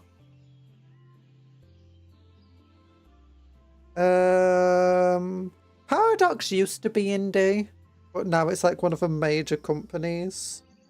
Arguably AAA. You got things like Cult of the Lamb, I guess. Kenji, Slave Aspire. Oh yeah, Slave Aspire's good. And then you've got things like Rotato, Vampire for Masquerade, no, Vampire Survivor.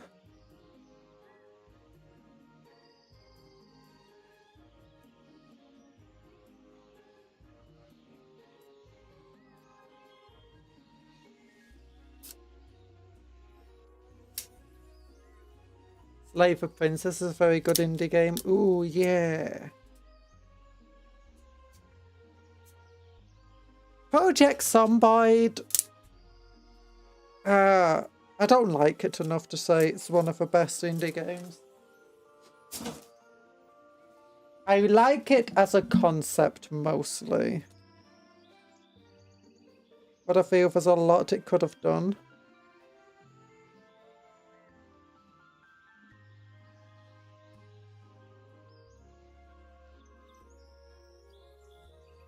Oh, there's a lot I struggle with on it.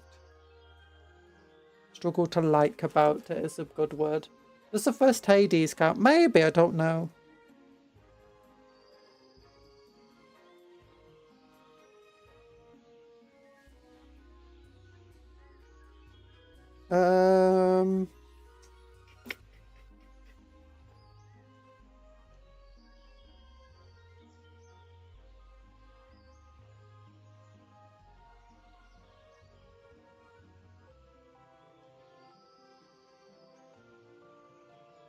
Hard to think about what's a good indie game, because it's actually hard to say what's even an indie game anymore. Like, you got that Expedition 33, but that had a bunch of, you know, top devs on it from other companies. Binding of Isaac. Oh yeah, that's a very... I think generally it's aged quite a bit. Like, it's a very good game, and it helped define a lot of that sort of genre of game. But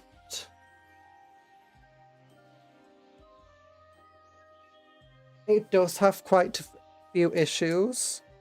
Like, in terms of like its entire balance, I think is massive for Binding of Isaac. Like, you can just compare that to games that, oh, End of a Gungeon, is that like an indie game?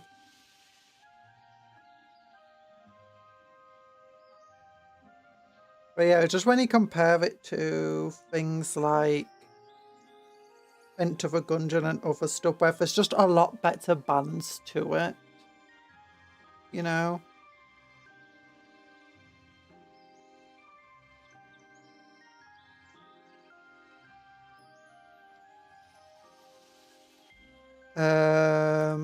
Because one of the most annoying things I ever get from Binding of Isaac is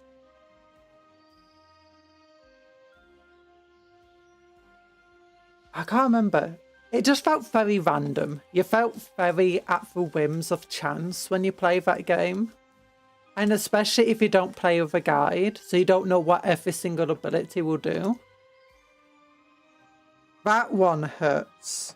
Like, it's like, yeah, I'm just going to take this item. And it's usually a good item, but the way it works with like this other item I've got, suddenly it just completely ruins your entire build. So if you go in without a guide, it's like, yeah, I hope you don't mind accidentally ruining everything that you've just been working towards. It's like, oh, the other thing is, it's like you get enemies. Like, they're not difficult to fight. They're not hard to beat. Hollow Cure. Oh, Hollow Cure is amazing.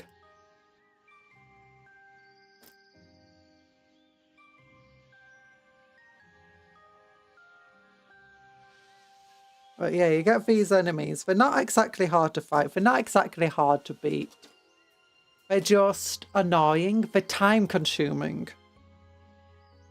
And in a game where it's all about, hey, you want to unlock a new boss or for another ending, where you have to do it in a certain amount of time, it's like, but we're just going to throw a bunch of mole monsters and ghosts at you. So, you know, you just have to keep waiting and waiting for them to appear and then shoot them. They take a couple of shots and then they're going to disappear again. Then you have to wait and wait and wait. Then you shoot them and then you wait and wait and wait. And it's like, yeah, we're just going to throw a bunch of rooms with those ghosts in the way of you. So, you know, the entire thing, that entire speed run you wanted to do. Yeah, you're not doing it. That's the thing I've never liked about it. Oh, it's like, do you know where there's like a certain tactic of where you can hide in a certain corner against certain enemies, and they, you know, if they enter a certain mode, like they go into a ball mode and start bouncing around the screen, attacking everything. But if you go into this corner over here, normally it won't be able to hit you. Well, sometimes it can hit you. And there's no other way to not reliably be hit by it. Or to reliably not be hit by it. So it's like, yeah.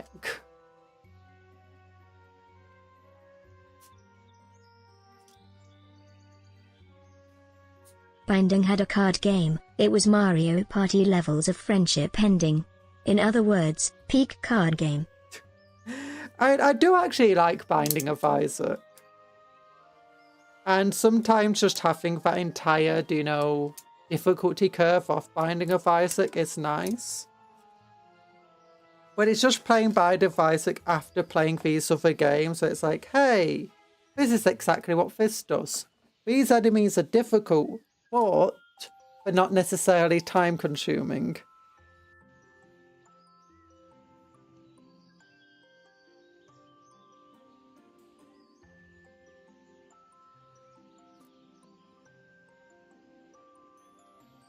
My favourite indie game is Indiana Jones of a Great Circle. Never heard of that one.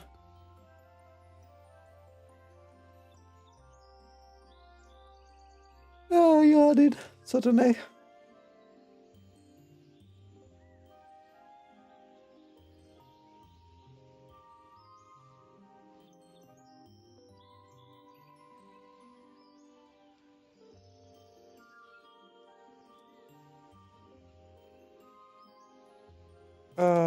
My favourite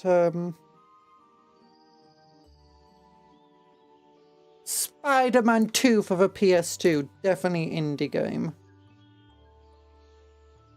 Mods, Latin this guy.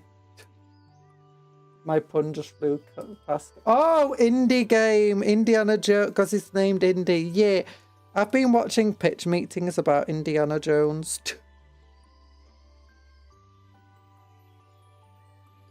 I'm glad I'm not the only one who absolutely despises Temple of Doom. First Indiana Jones is fine. Third Indiana Jones, also fine. Second Indiana Jones, Temple of Doom, is absolutely terrible. I hate it with every fibre of my being. Well, I don't hate it. I just really don't like it. It's kind of funny just how bad it is, but... Then Kingdom of the Crystal Skull. I remember going to a cinema as a kid. Was I a kid? Yeah, did I watch it at the cinema? No, I think I watched it at home. Yeah, because I think I watched it like... We like spent a week just watching each of the Indiana Jones films. And I'd never seen the Crystal Skull before. And I absolutely hated it. Oh, it was so terrible. I'd be like, Steven Spielberg, does he like aliens that much? My dad loved India and we watched it together as a kid. Of a Temple of Doom traumatized me. I remember watching it as a kid and laughing about how stupid it was. Like the entire Kali Ma heart scene. Even I as a kid also just knew how egregious its portrayal of India was.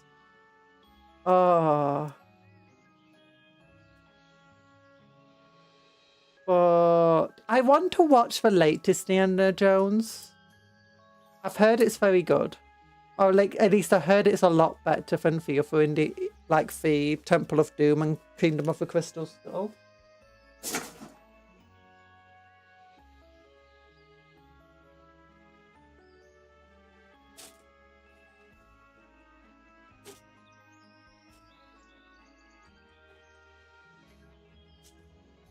And it is hard, though, to hate Indiana Jones films.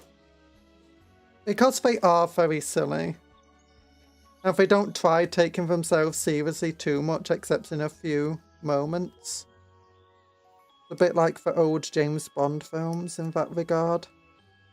Although I do prefer the like first and second Indiana Jones to the old Bond films. The first and third, sorry. Not a big fan of Bond. But I did remember, do you know the car that goes underwater? That's a very fun car. Did you know the military actually asked about that car and if it like worked and stuff? And apparently it did work. They actually did make a working version of the car for the film, except it leaked. So it worked to a degree.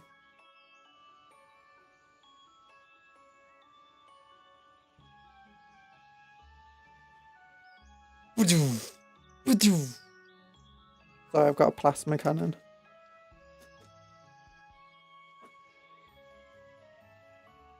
How big are these heads? Question for the cat and the chat. Any games you played that you wish got an update / remaster or a sequel? Simpsons Hit and Run. Simpsons Hit and Run. I also kind of want Spider-Man 2 for the PS2 again. Because as much as I did enjoy the new Spider-Man games, especially like bringing back the cool swinging and stuff, but one thing I do miss from the old Spider-Man game is, do you know how the people would react to you? Like, you'd be swinging around and you'll have like a kid asking for the balloon, or you just like have these random Radiant missions.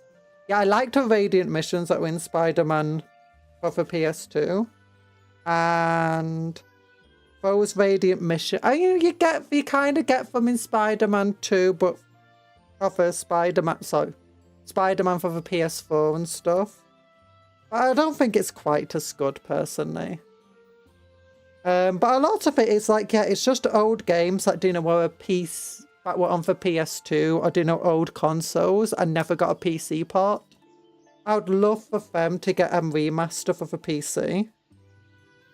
Like, even if it's just on GOG or something like that, I would buy. There's a bunch of games. XGRA. There's also a game.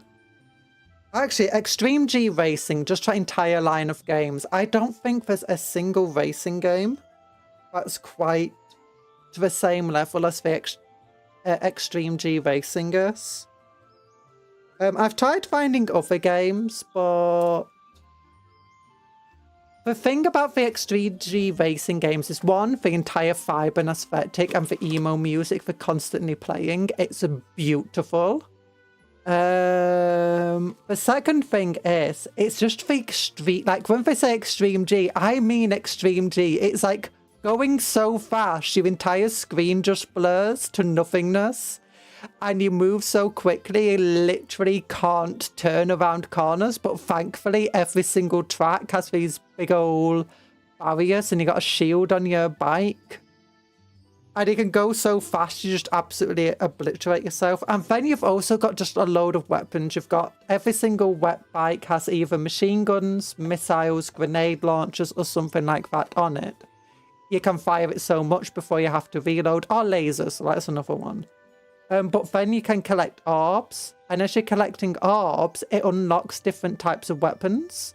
And one of those weapons is just, do you know that bike there? Blow it up. Out for race. And when you do get blown up, that's it. That's the race over. You can't go back in. And then you've got all these different bikes and you can modify them and upgrade them. And then you've got all these different characters that can go in for bikes. Oh. Oh, yeah, it's something about bikes.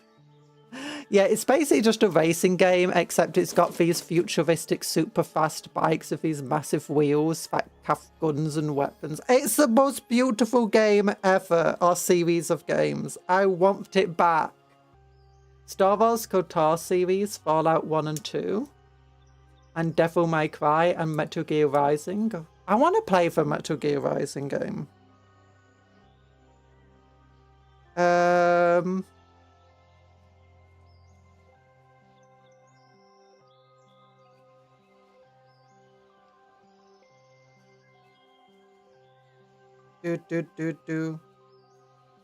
want to play the Star Wars game if it blooming had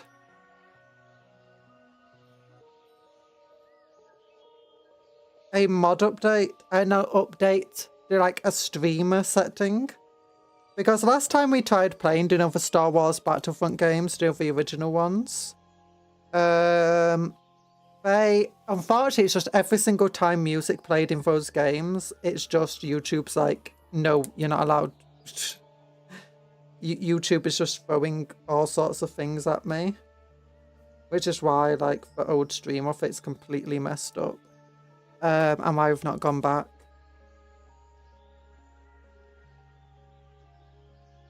But, oh, yeah.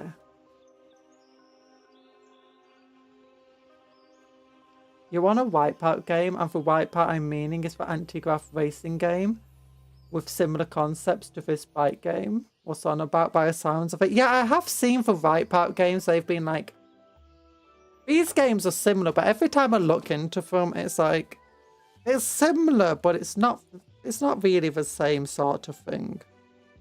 The old pod racing game, that was like an arcade game, do you know, for Star Wars? That's kind of similar. But again, it doesn't have like this super aggressive style to it. I just loved how aggressive the game was. Like, it wasn't unusual to go into a race and literally destroy every single other opponent, and the race just becomes you. Just casually waltzing around a track by yourself. I absolutely adore that. That's fun. Oh yeah, and then you also have a track is shooting at you at times. Oh, and one of my favorite ways to lose a race, because I got blown up, is going so fast on the moon circuit, is that if you go too quickly at a certain point, you can shoot off into space. Like, it's kind of got this shield around you to stop you shooting off into space. But no, you can go through it. And then you just go flying and flying and flying. And as you're just flying faster and faster through space, your entire bike just starts breaking to pieces. And it's like, oh my goodness, that is... Oh... I want a remastered NFS Carbon and either a remaster of a sequel of Postbeat. I need a remaster of Naval Ops and Stuntman game. Oh, I remember the Stuntman game. I never had it, but I've seen people play it. Oh, the driver games would be great to get a proper remaster of. I know they did kind of, you know, try making new driver games that were kind of meh.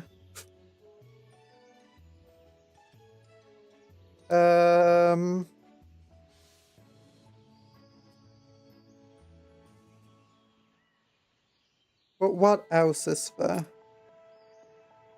Simpsons Hit and Run, I've already said. Oh yeah, there's a game. I can't remember what it's called. It's called Draken something. I can barely remember anything about it other than you play as a woman. And that's one of the reasons I got the game. And you're in a fantasy world. And there's gnolls. And there's dragons. And you can ride around on a dragon. I mean, that's all you really need in a game. It was an old PS2 game, obviously, because I mean, that's all I had as a kid. Until I finally got an Xbox. There we go. Draken. Was it Drakengard? No, it wasn't Drakengard. That's a very different game.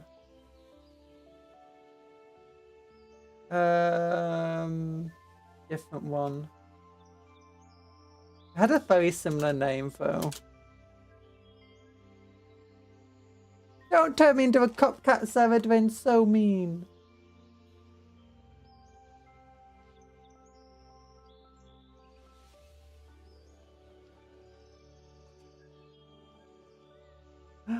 Oh no, it's Drakan. Oh, here we go. This was, I remember getting it because it was just such a cheap game. And it was, you know, in the bargain bin. At the shops. At like Game or something. Oh, it's such an old, oh my gosh, this game is ancient.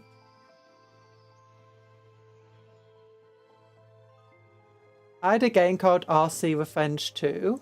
Think Mario Kart, but the tracks keep tongue-in-cheek references to movies. Oh, I had a game that was a Sky Electric game, except it had just like loads of retro music that I just loved playing. Eye of Dragon, You Are Dragon, sandbox adventure game. No. Draken, the Ancient Gate. This is the game. It's ancient. No wonder it was a bargain bin used thing at Game or Games or CEX or something. I think it might be CEX. Oh, sequel to Draken Order of the Flame. I just remember playing this thing. It was such a weird game.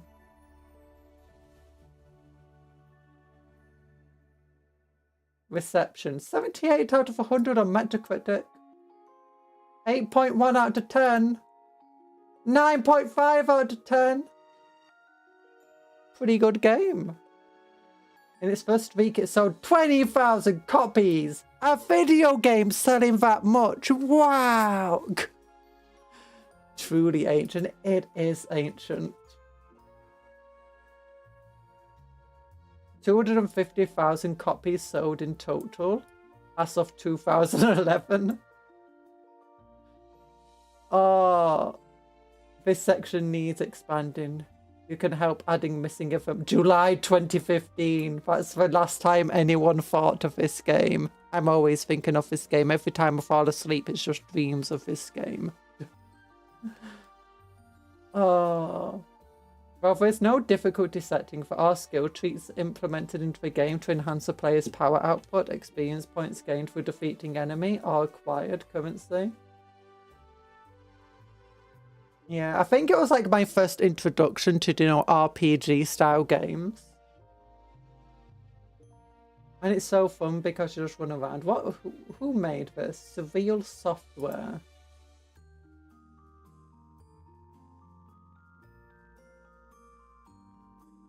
Known for the Lord of the Rings, the Fellowship of the Ring game, the Suffering game, and Draken series of games. Their last work was This is Vegas in 2008, which was cancelled. Defunct 2010. Yeah.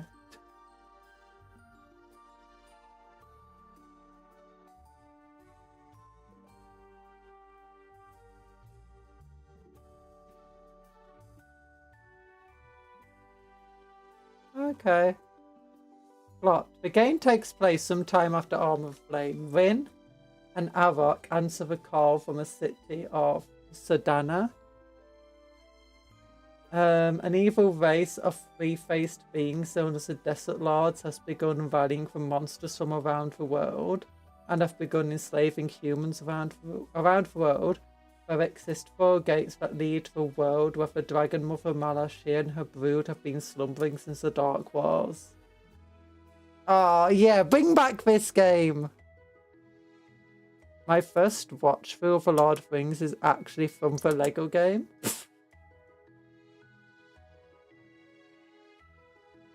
Oh, goodness. I remember having one of the Lord of the Rings games on PC and I really didn't like it. It was, do you know one of those, party style games? Not party style, not like Mario Party, more like Pokemon, I guess. Do you know, those type of RPG where you have a party, you add different members to it. Each one has a different role and you're fighting against. And you take turns making your attacks. It was that. I didn't really enjoy it, but then I found out it was like one of the most highly rated games of Lord of the Rings ever. And again, I had it because it was... Most of the games I played were, you know, bargain bin games from CEX or something similar. Some other company. Game.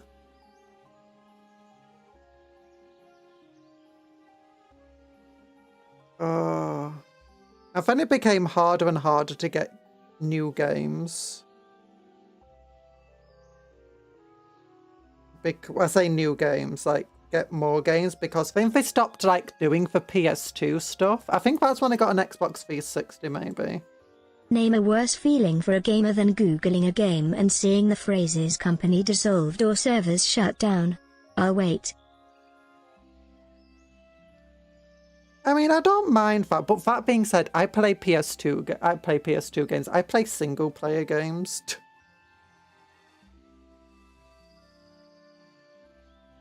Who cares that you're shut down for company? Oh no, what's the thing saying the phrase company dissolved? I don't know. It's like, what company out there?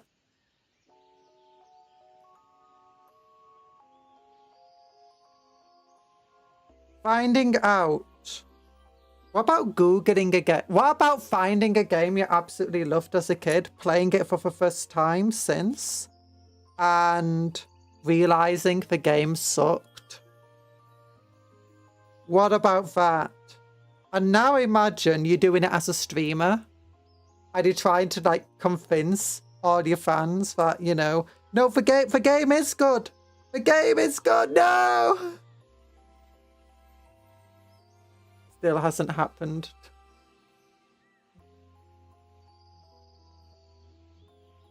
Just because it's not happened to you yet doesn't mean it won't. Dun dun dun. Haven't gone through it yet somehow.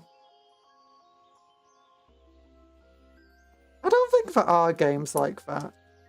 Like, I remember playing Star Wars Battlefront for years. And years. And years. And years.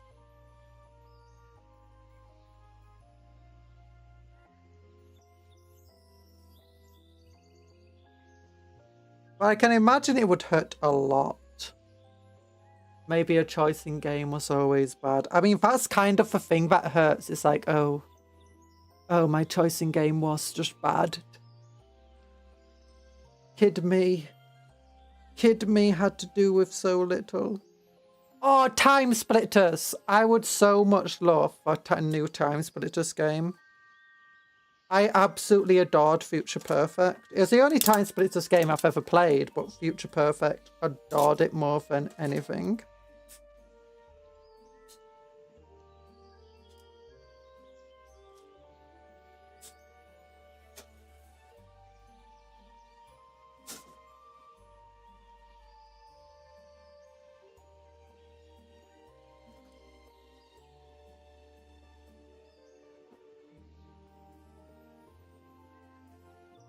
The face when you're choicing games is always good.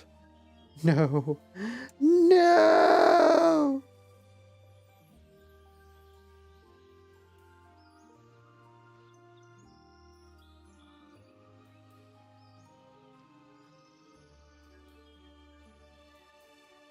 But what if?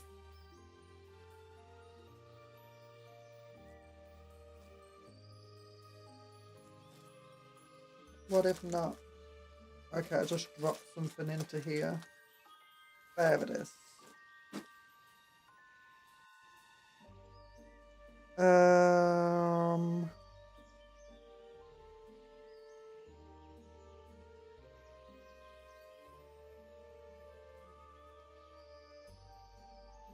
Okay, I've definitely had it with doing like watching old shows that I used to like and just not being able to get into them again. Like Teen Titans. I used to like Teen Titans, but it's generally not a game, not a show I can watch anymore. Like, I used to love this show. When did it go so bad? If I imagine if I stuck with it more, it would probably be good. It's just that the early seasons were so slow. And like, the quality of them is just kind of sucks.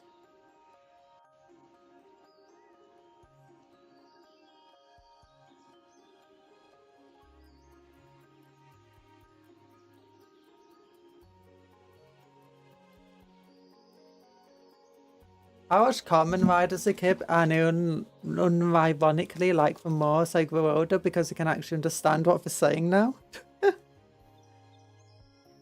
I can get that. I mean, there's definitely shows I appreciate more now, growing up.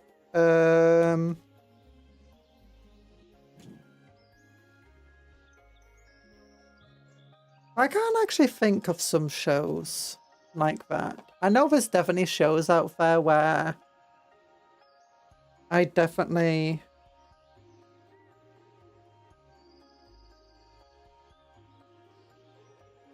A lot of those shows I never watched as a kid. Like Gravity Falls, I only watched as an adult.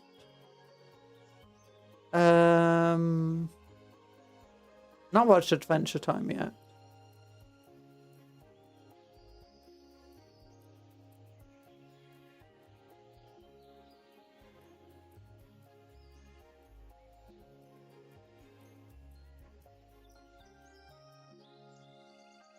It was Scrubs.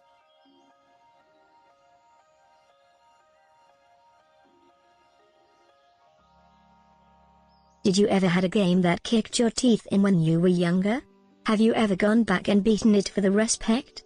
In a way, in the same way that for some games in which I really struggled with them, but then if I left it a few months and just like came back much later, I'd find it really easy to do. I think the only game like that actually is probably Yu-Gi-Oh! Duelist of the Roses, in which when I played as a kid, like a very little kid, like it was one of my oldest games I had for the PS2, one of my first games for the PS2.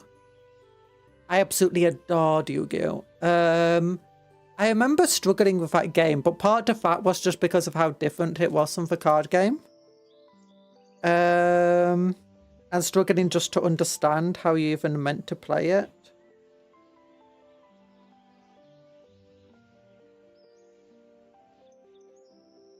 Disney's Dinosaur, I couldn't get through one of the levels. I've never gone back to try and figure out who's still, while still owning it. There are a few games I'd like to go back like that, but I remember playing Duelist of the Roses back when my PS2 was still set up. I could probably play, I do have an Elgatos. I could probably play the games on the actual PS2. It'll probably just be easier to get from on an emulator, mind you.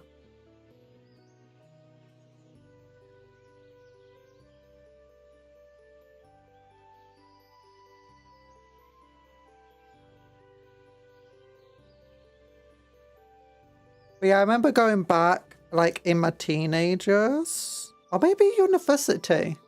Might be in university. I remember going back and playing that. And just being like, this is a lot easier. It wasn't an easy game by any means. But it was a lot easier than I remembered it being as a kid. I had beaten it as a kid. But it wasn't as hard as I remembered it being. There are a few levels that just absolutely suck though if you can't win them quickly enough.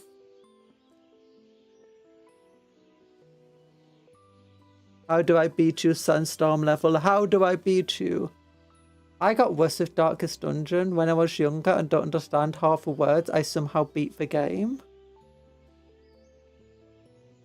What other games are there?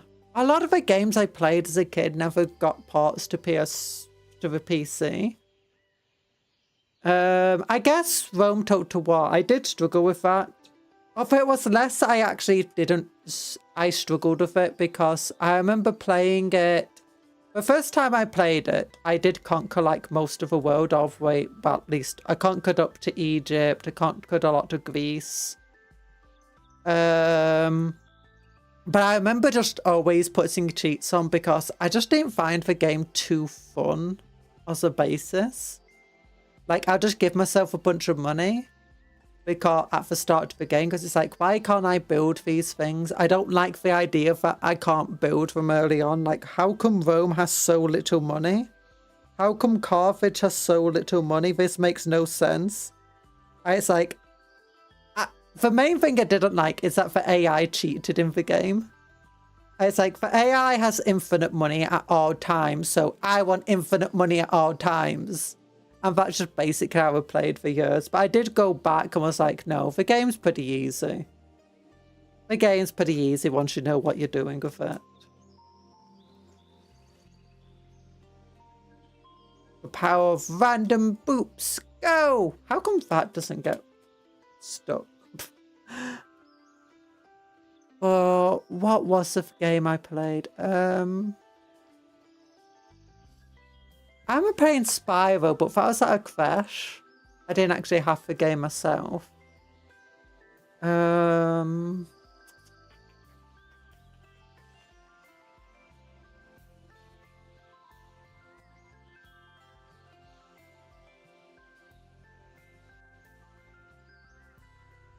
have a cheat code sheet and collectible list for GTA Vice City. I never had the GTA games, but I did have Driver games. I absolutely loved them. And I did have a cheat code list for them.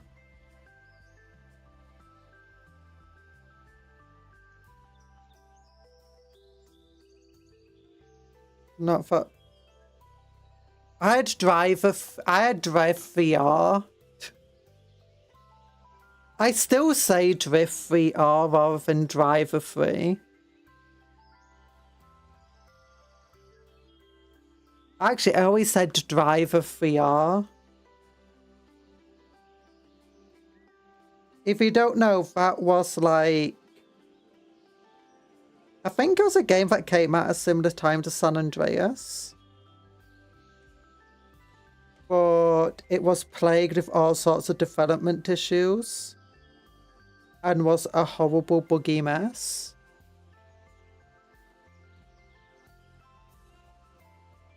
I remember one of the really cool places you could go was this basement. But it was kind of like an Easter eggy area, I think. I can't remember the story at all, or even if I ever bothered finishing it.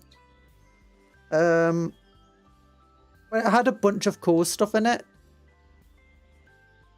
And the annoying thing, though, is that the steps weren't done very well, and you could clip through the steps, and you'd fall through the ground and fall under the map, and if you did that, you basically had to completely restart the game.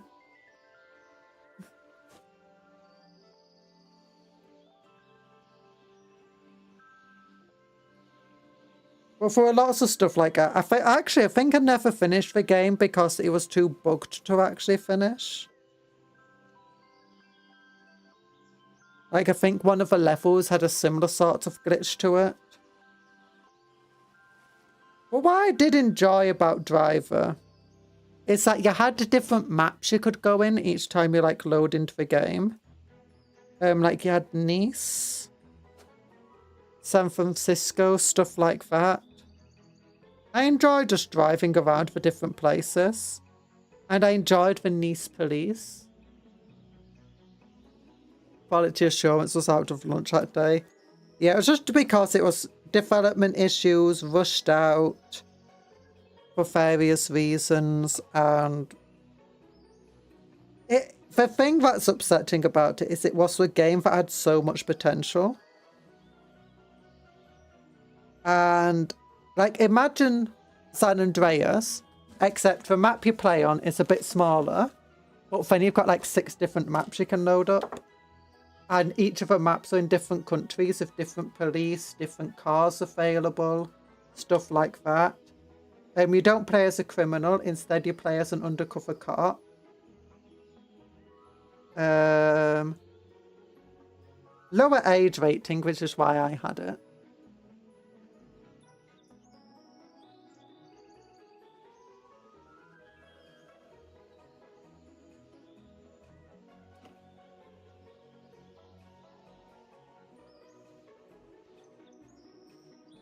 But yeah, it was a very, very good game.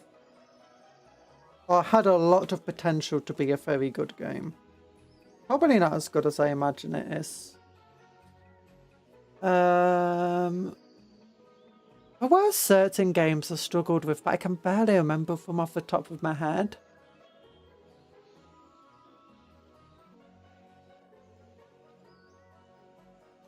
I don't know if I've ever gone back to play them. Actually, if I ever gone back to play some of these games. Well, you got those online games, don't you? You know, for Flash games of old. Lower age rating. Laughs in Vice City at 14. Yeah, I wasn't allowed those games, so...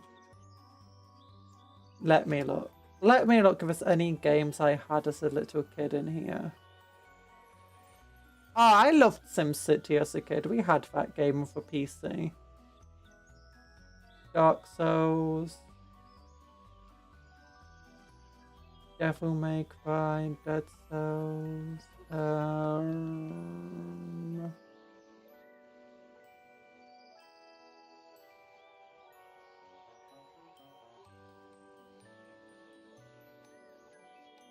Fallout 4. Oh, Halo 3! Halo 3, yeah, when we played that.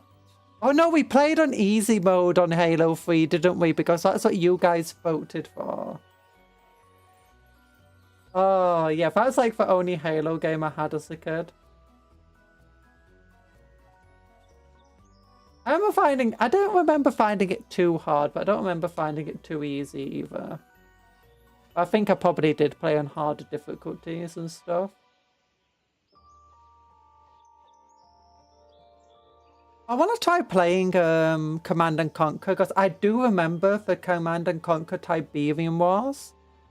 Any level where you had to play as, you know, one of the agent type units, and you had to like run around the map doing weird missions rather than, you know, the standard just build yourself an objective thing, go and fight. I remember really struggling with them. But I was the kind of kid, you know, that had when you play a game and you find something hard, you either don't play it again or you play it until you become amazing at it. I think in my teenage years is when I started getting games where I would be like, okay, I'm going to give myself a break. Oddworld! Actually, no, Oddworld. Yeah, I struggled so much with Oddworld. But I had it on the PS1. I have returned. It was the first game I ever owned. I think it actually was bought for me. Or it might have been my brother's game. I don't know. But I had Oddworld on the PS1. But we didn't have a memory card because memory cards are expensive. Hi, French Puff. And as a result, if I ever wanted to play it, I had to like play from the beginning every single time unless I left it running. Except for there was always a thing. And the one that always stuck with me, it wasn't that I couldn't do it, it's just that it took so many attempts to do it that, or so long to get to that point that I had to do it in like one go. Otherwise, I was like having to go off and do something else. But it's when you basically leave a factory and you're in that really dark area where there's like you have to jump across platforms. Oh, and you got all the dog-like creatures underneath you. And they're like shadows, and you got the mines and stuff. And sometimes you have to jump into those areas and then jump back out before they can get you. Yeah, it was in that section. Before you get into all the mystical, magical areas where you can meet others of your kind. You know, that are free. I'm sorry, did you say that memory cards? No, expensive. Memory cards were expensive for the PS. I think actually... It might have not been just that they were expensive. I think we had a memory card once. But I think the PS1 was already like way out of production. But we couldn't find any memory cards for it because, you know, the PS2 was already out. I think that was the issue. Oops, is it ending? What is ending? I'm just a musical. No, we're not ending. We're just doing a work-along stream. So we're just talking, working. Doing stuff. Don't worry about it.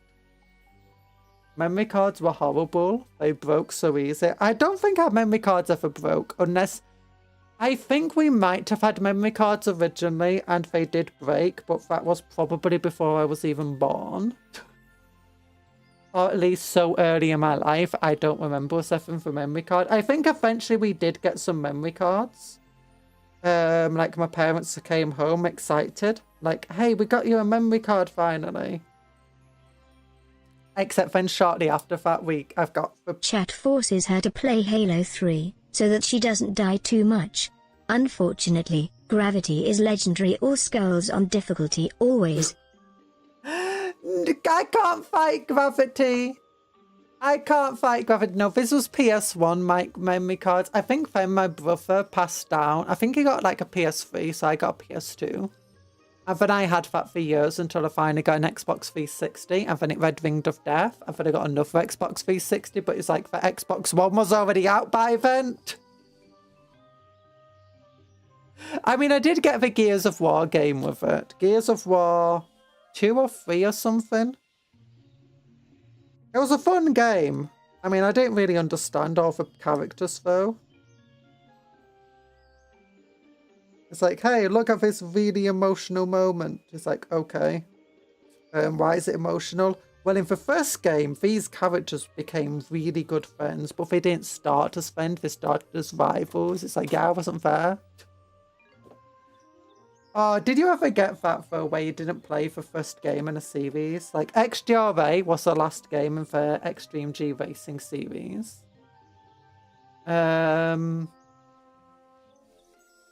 Time Splitters Future Perfect was the last game in the Time Splitter series.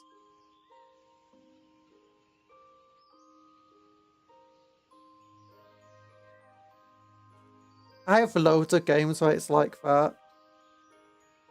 Halo 3 was the third game in the Halo series. Did I have Halo 1? No. I did get the entire Driver series though, because I got Drive 3R. Then I got the first Driver game and Driver 2. They're actually really fun games.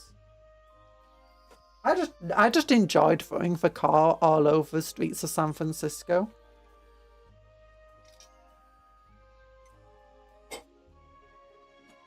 I didn't play the latest Driver game, so I think it was like called Driver Undercover or something like that. Even though the other games were all undercover games. Pfft.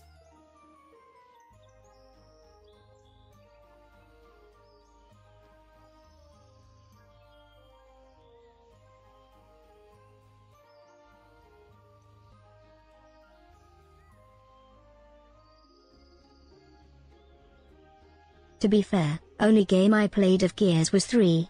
I think. I have no idea why I'm here, or what is happening. All I know is I must change sword. Yeah, I think it might have been 3 for me as well. I remember wanting to get Gears of War to some extent from finding out, you know, it's an Xbox game. And then finding out it's an expensive and popular Xbox game. So...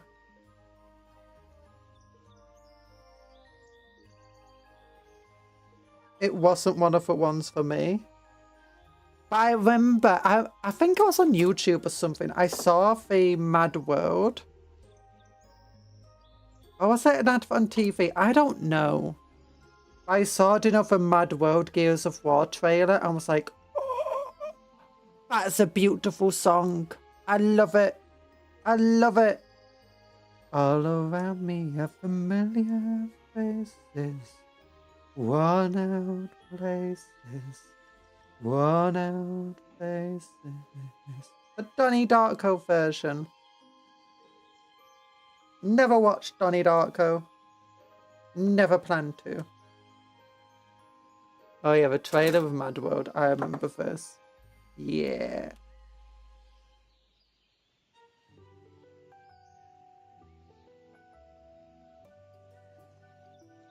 That was a beautiful song. I got that song. I still have that song. The original download I made for it. Like, wait, you got the original download for a song? It's like, yeah. Yeah, as in, I downloaded it onto my iPod. And then I downloaded it, like, I just kept moving it for to every single new device I've got. And now Google's like, you didn't buy this on this device, so you're not allowed to play it. I'm like, no! Google! I'm gonna punch you! I'm gonna punch you! I'm gonna smash you! I'm gonna crush you!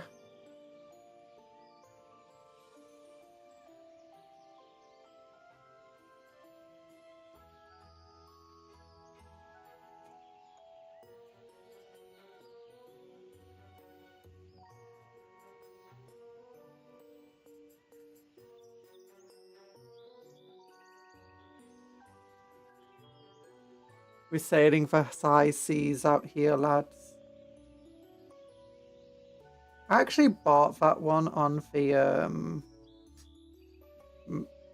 iTunes store. Hi, long stocks.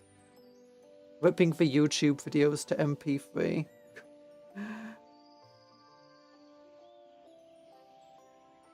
I don't think I ever did that.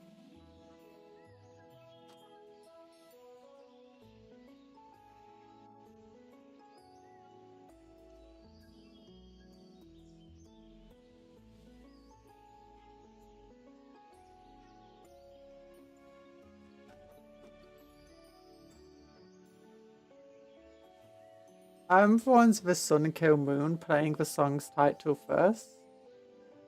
Gears of War was something else. Oh. I barely remember anything about Gears of War, to be honest. I found it an okay game, but after playing Halo, I was like, eh. And I did have the Space Marine demo. A lot of the games I played were demos as well. Like, maybe the vast majority of games I played. I remember having one of the Dragon Ball games on Xbox demo as well.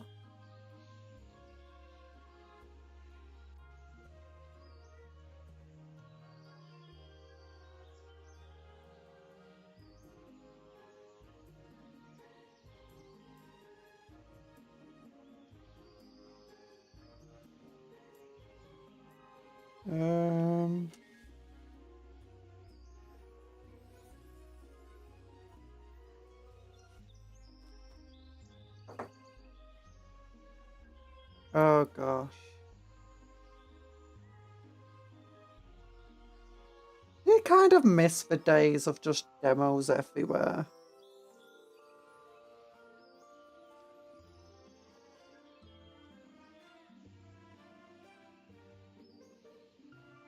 Star Wars and Dragon Ball are both things I'm like, the video games are amazing, but I do not care about the actual franchises.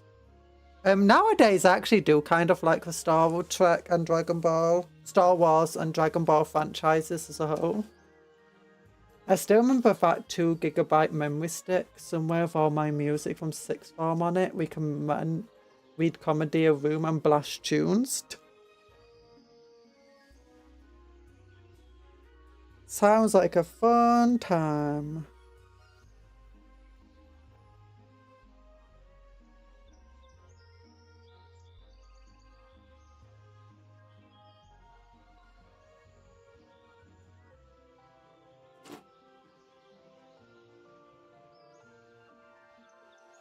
Speaking of the 3 discs included, does anyone remember New Type USA? No.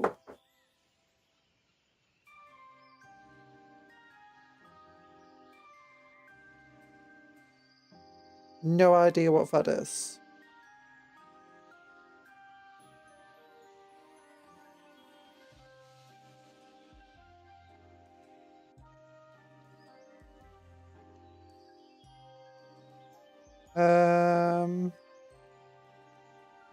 The best video game of all time. Demo disc in gaming magazines, what a time to be alive. Oh, I did have them. That was like the only reason to buy gaming magazines.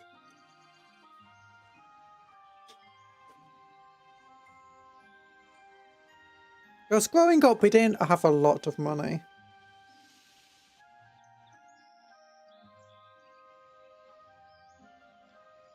And my parents didn't frivolously spend money like I do.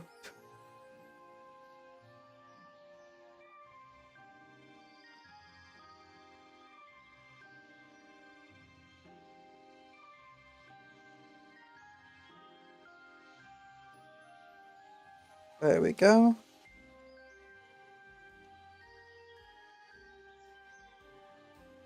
Not that I have any choice about it, but still. There we go.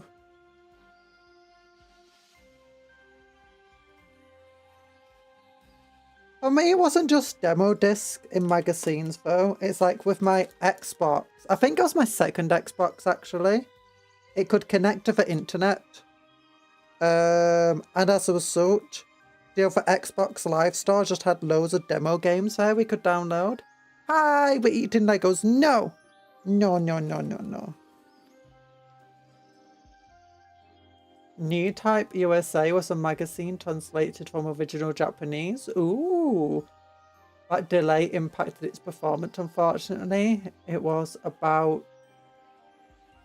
anime and Japanese pop culture in general. Ooh.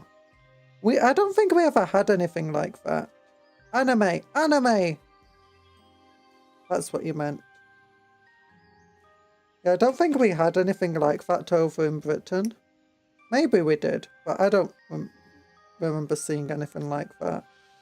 I think I was in college when I got into anime, or at least realised what anime was.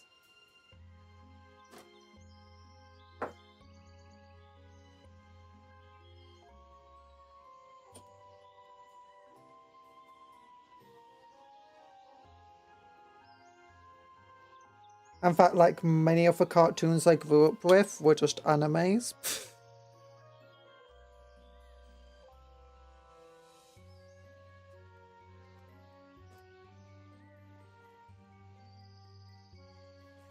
Madoka Magica, the UK dub for children, is really weird.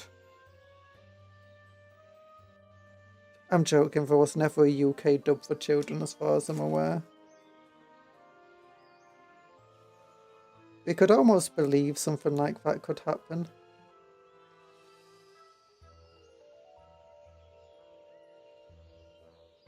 Well, we should. Talan, what's your favourite game from your childhood? If rats had games in for childhood.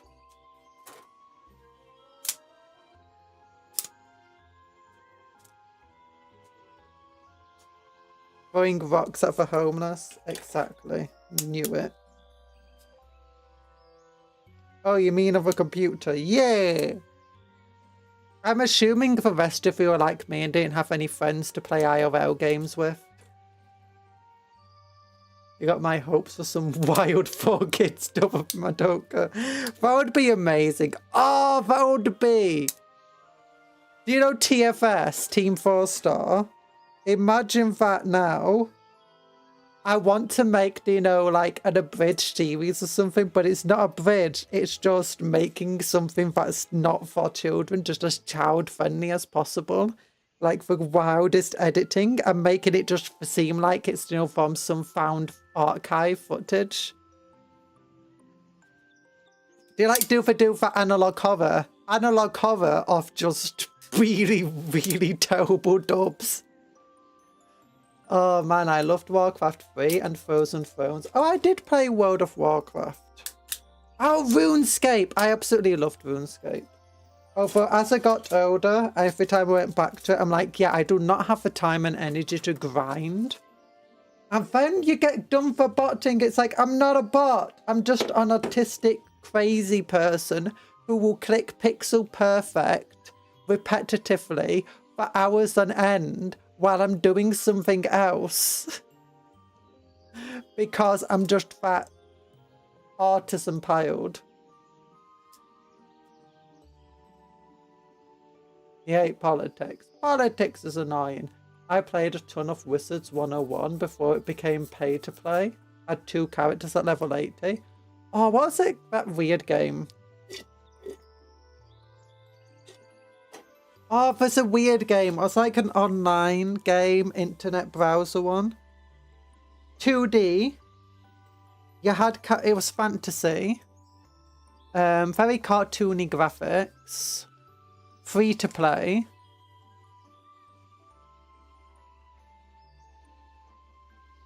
The only reason I stopped is because they demanded a €3 subscription. Oof, that's horrible.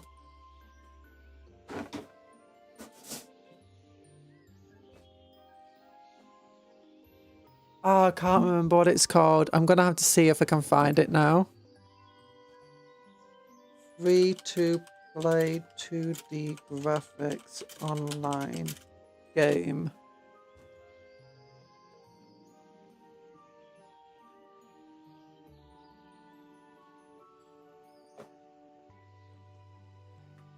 Oh. I can't remember what it was called at all. Trying to edit down something like enough into kid-friendly version is gonna be an episode long. Gonna look like you're lent to the fast-forward button. No, you just have really, really bad animation. And like covering up and censoring things.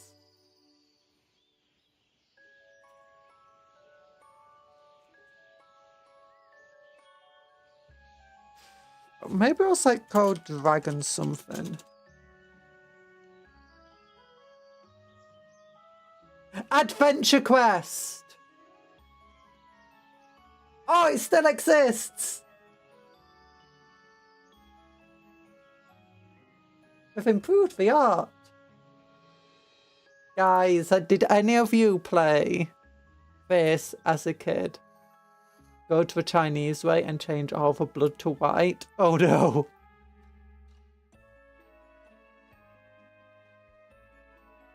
I'll change the anime so fast. Did you ever play this? Free to play craze. How is it still going? Coming this week, February 2000. It's still going!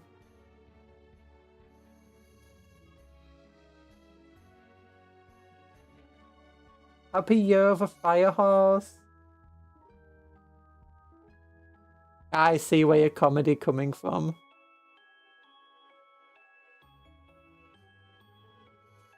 Oh, this. You could play it on the most potato of potato PC with the worst internet.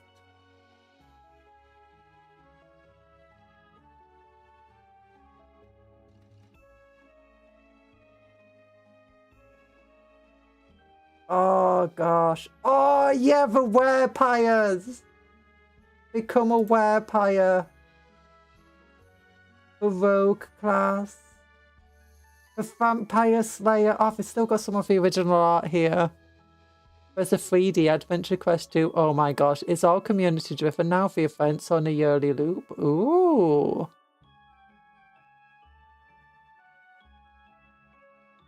Z tokens. Buy Z tokens. Oh! I want to buy them.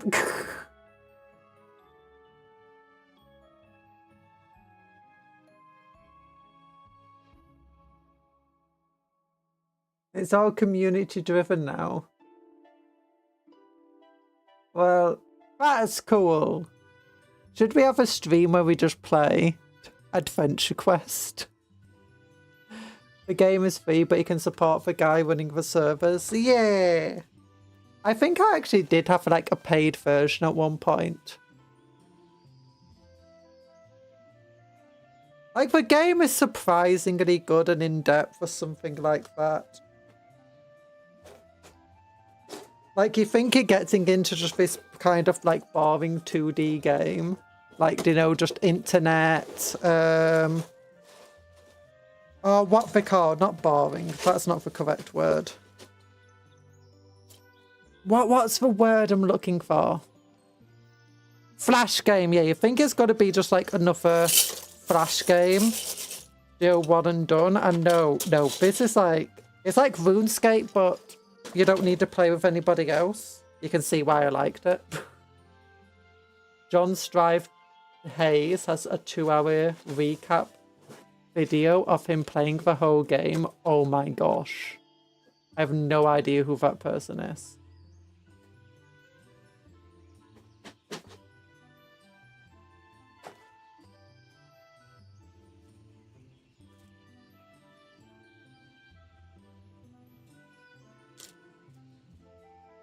But yeah, it's one of the best games all time. You've got to love it.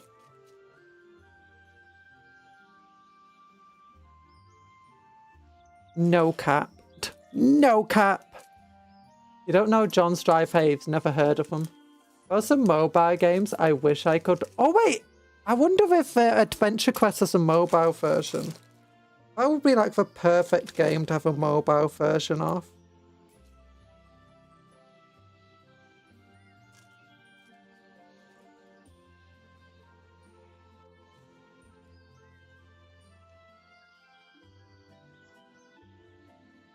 There we go.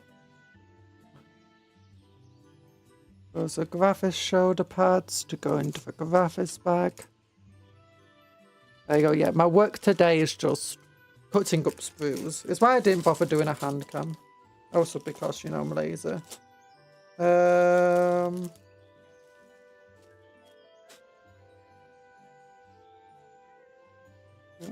you know what? Things that aren't what I want, I can just put them out over here.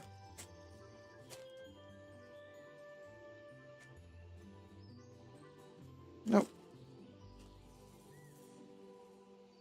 Nope. Nope. Not that. Not this. That's cool stuff, but not that. Not this. Not fish. Oh, there we go, that's something. Starfight and Shell Shock were some of my childhood, both excellent Flash games. At time release. Now they've gone into full releases. Ooh. Bloons Tower Defense was probably the Flash game I spent the most time on that got a full release. I actually really disliked it when it got a proper full release because it cost money. And then I finally decided to splurge and get it and found out that as almost like the next day they released a new version and announced, you know, stopping support for the old one. And it's like, no! Well, I since went back to Bloons Tower Defense 6 and that was good. There's a few games though, like you got those, you know, for castle defensey type game where they're coming to attack your castle. Lots of them on Steam now. Or they have mobile app versions. You've also got the original version of like, oh, what's it called? Angry Birds, except instead you got a trebuchet, an actual trebuchet, and you've got to knock down actual castles.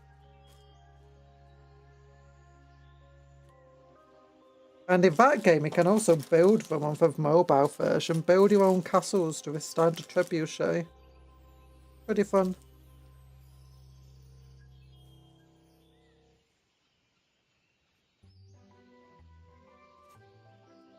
Right, I'm getting distracted looking through these little baggies.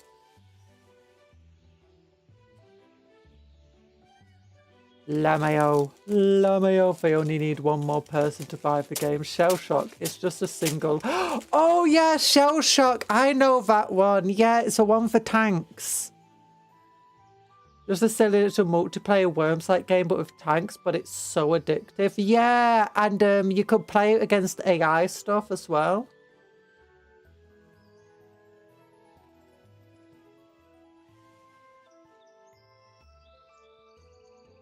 They only need one more person to buy the game. Who needs one more person to buy what game, sorry? Oh, for the game where it's like, no, they didn't need one more person to buy the game. I just bought it at a terrible time. If I actually pay attention to like the community and stuff of these sort of things, I'd probably have known that they were planning to do a new release, but I didn't. That's just like my thing of like a lot of games. I just didn't pay attention enough to know.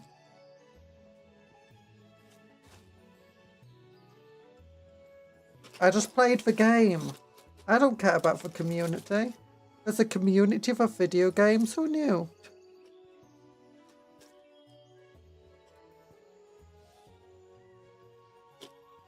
There's a graphics pads over here. Wish I played Samurai Cats before it closed in 2021. Oh, not heard of that one before. That sounds fun.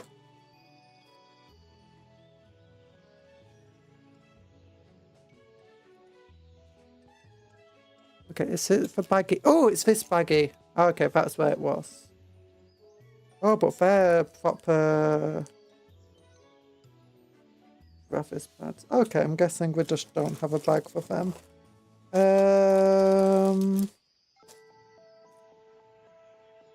No, put them with a Terminator shoulder pads then. Do I? Nah. Put them with a normal shoulder pads.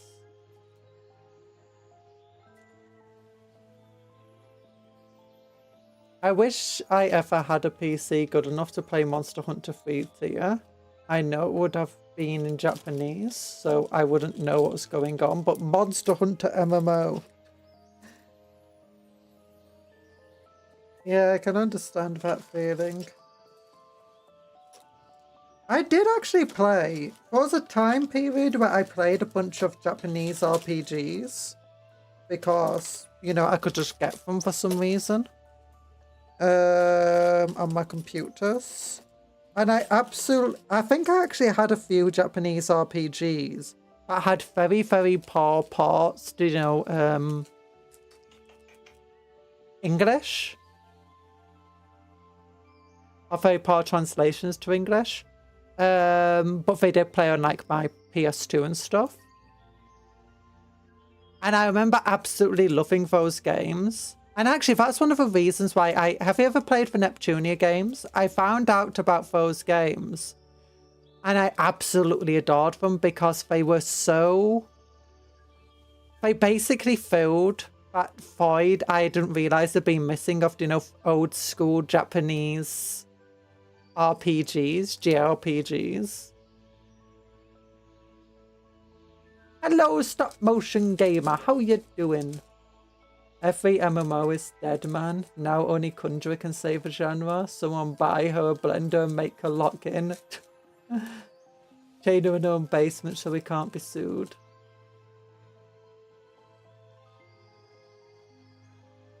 Sweden got gold. Sweden got gold! In what? Oh yeah, Winter Olympics. That's like what people do for sport thing. It's like the Paralympics, except it's sparring people doing sport in winter.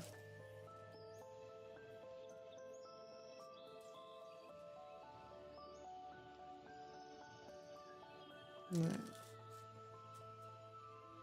There's no other version of a Paralympics, right?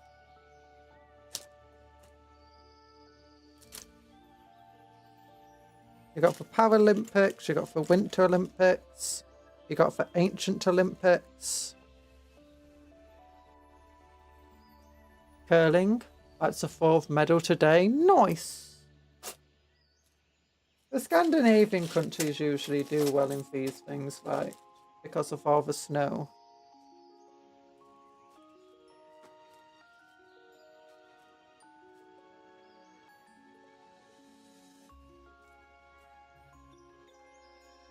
Winter Paralympics would just be mean.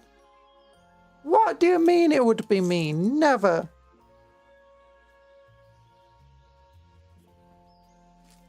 Okay, so all of the bits on my 40k models have been sorted. Yeah. And I've got to get a bath today. After the stream, so I can't let go. Oh my gosh, there's still so much to have to sort out though. My goodness, I've got all my dwarf bits to sort out. Okay, super glue can go over here. There you go.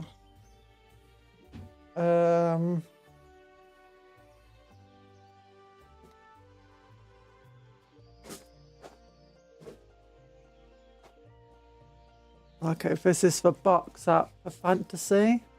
What do you want them to do? Wheelchair ice skating? Can't you? Parts of a new chaos crab? It's growing on me. Slowly. It's very different from the original Defiler. And that's what I don't like about it. It's too different. I've seen someone where they photoshopped it. One of them was a joke, the other one less of a joke. And they basically just removed the toss of the midsection of it. And I'm like, you know, I like that a lot more. Where you just remove this section and you just drop it down. That's the thing I don't like. Oh, wait. We're not, you can't see, sorry. Imagine yes, a backflip too. Imagine doing wheelies in a wheelchair. You never done wheelies in a wheelchair. Very easy to fall back and hit your head. Oh gosh, space mean head. Yeah, if we move this torso section and lower it, I kind of like it. The main reason I don't like this too much is, at least from looking at it, the legs feel too small. I don't like how short the legs are. I don't know how big it's going to be. It's hard to tell from these images. I imagine it's on a 100mm base, or maybe 120.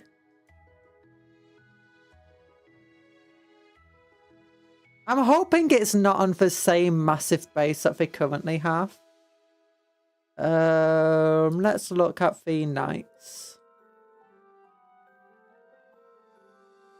Like, it could be on the same... It could be an... yeah, maybe it's a bit too small to be an armature base.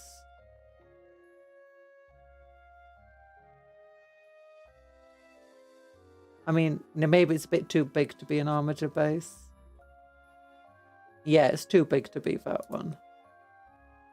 It's a very massive base, though.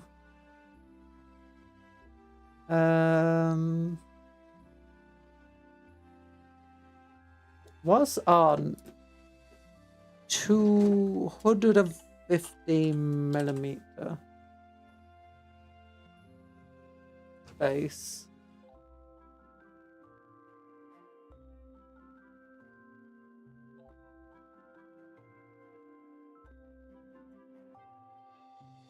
Arachnarok spider.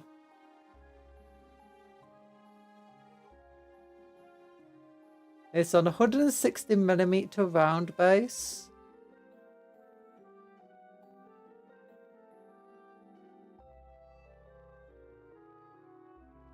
That looks like it could be the same size base. Maybe this is a bit smaller than 160. Yeah, it looks a bit smaller than 160.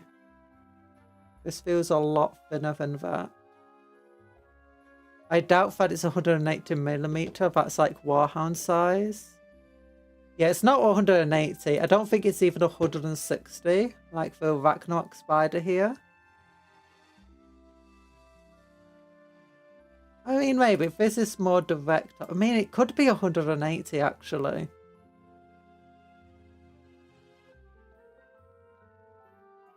Well, this looks, I mean, it looks kind of similar to this. That's 40mm. Guardsman's going to be about here. Let's look. Guardsman. Very difficult to tell. I think it's currently on 180mm size base for the Defiler, which is absolutely massive. But I'm hoping the shorter legs mean it's on a smaller base. It looks like it's about to mind control some Bandito scrub, maybe.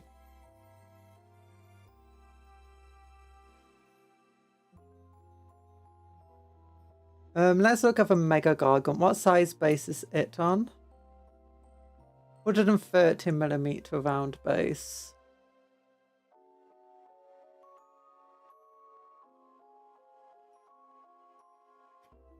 Yeah, that looks a lot thinner than 130mm one. Yeah, I'm thinking it might be 160 or even 180, as people said. Can we look at 180?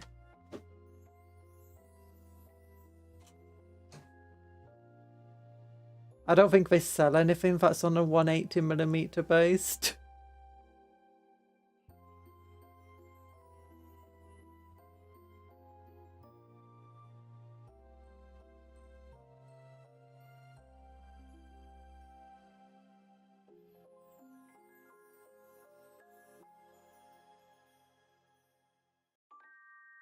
Hi, long stocks. I might be going to a 1k, 40k tournament. Got to wait, see if a tournament will be offer on. Ooh. I wish you luck in any regard. What size base is a great and clean one on? 130. If cupcakes are people, do cupcake babies go into ovens? What? Hi, Skycoat. No, cupcakes are friends. They pop into existence. Just as they are today. What's the monolith base? Ooh, that's a good idea. I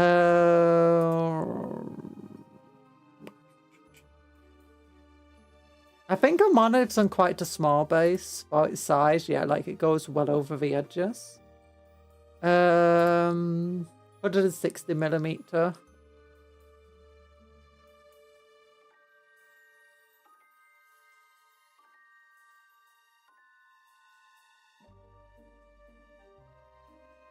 It looks like it could be bigger than that.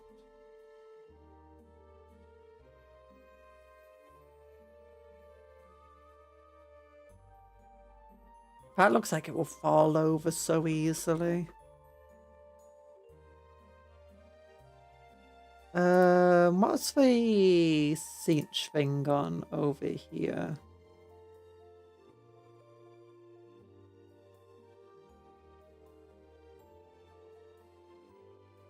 $920 by 120. Yeah, I'm a little bit of hope and it's not on a 180. Yeah, this doesn't come with a base, but they have said it now should go on a base. If we go over to downloads, Warhammer 40k, faction packs, Chaos Space Marines. We'll go to, what page is it on? 14.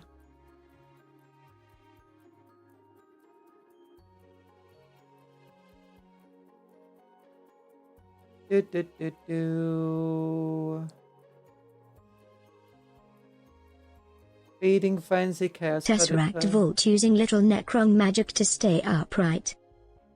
I mean, true. Technically.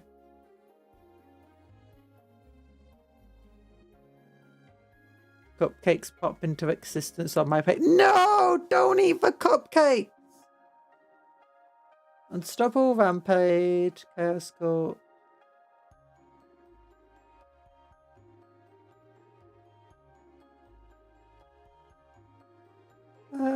I thought they had something here. Is it in this thing?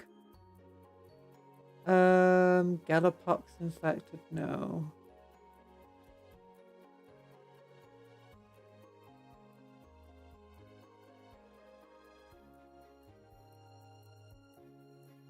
Banner, Soul Link, character. File, eligible target, fight and death. Okay, I'm gonna have to like control F. Defiler. Wait, this ain't control F. Control F. Defiler. It's not here.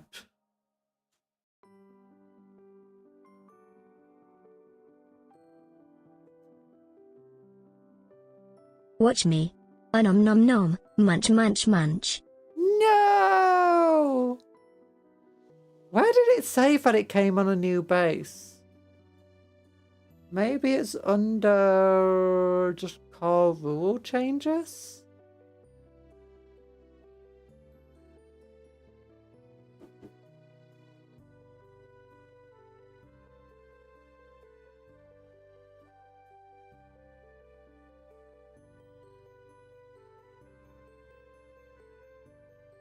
It's not under there. Balance state to slate.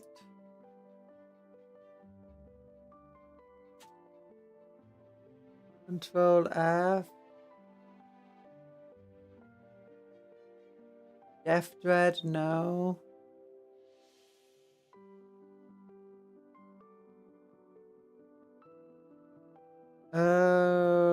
Chapter approved, maybe?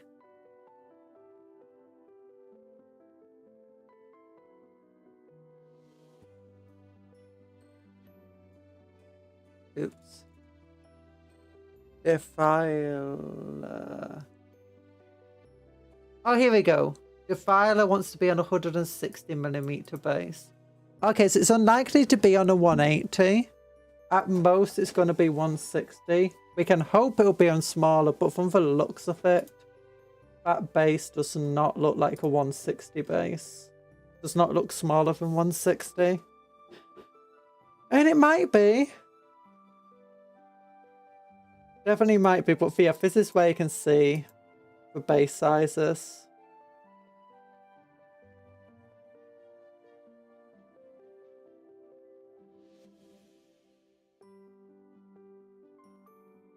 I love crab things. 160 seems fair considering the monolith base. Kind of. I mean, at the moment, the reason the Defiler kind of sucks is the base is too big to really use on doing like tournament setups. And the second thing is it kind of sucks. Like, it's not good enough to be worth that base size, especially for something that wants to be in melee. A monolith is fine because it's a big shooty, big tough thing that's very hard to get rid of. Very, very big. The model size is so massive anyway that it's taking up that size. Like, when you look at this, the base size adds extra inches to it, or well, extra millimeters for its width and where it can step, especially with it being a round base. The monolith, by comparison, especially like with this thing, the monolith by comparison is It's bigger than its base. It doesn't matter if it's on 160 base, it's bigger than it, so who cares? On top of that, it's a big old shooty thing. It can fly. I think it can even deep strike, can't it, for Monolith? Am I being insane when I say that?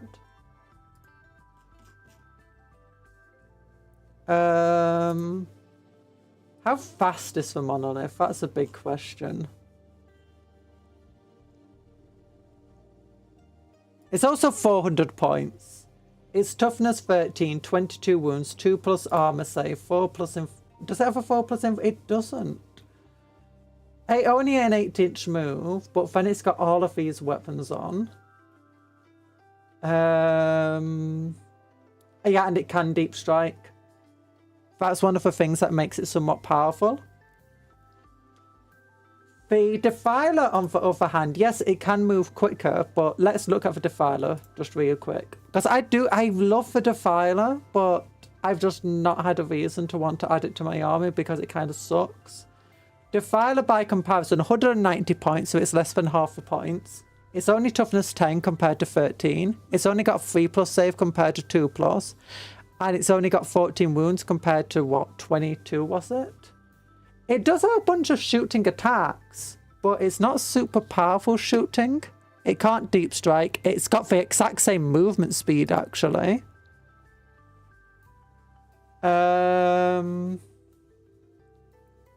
deep strike, can't fly. It can go over 4-inch height terrain and friendly monsters and vehicles. But that's about it. But with 8-inch movement and 160mm base, that means it actually has a very difficult time moving over them without, you know, the base being on top of them. So it's very difficult with that movement speed. Does have a 5+ invulnerable, which is nice. It's not amazing.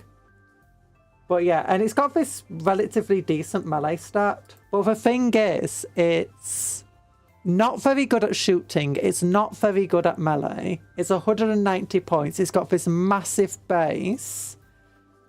It wants to be kind of up close to the enemy, but it also wants to shoot them. It's paying for points for doing both of those things and not being good at either of them.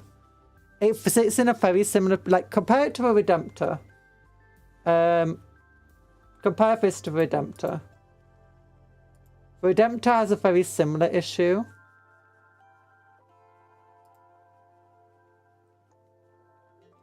Do 195 points. It's 5 points more. Much smaller base, same movement speed.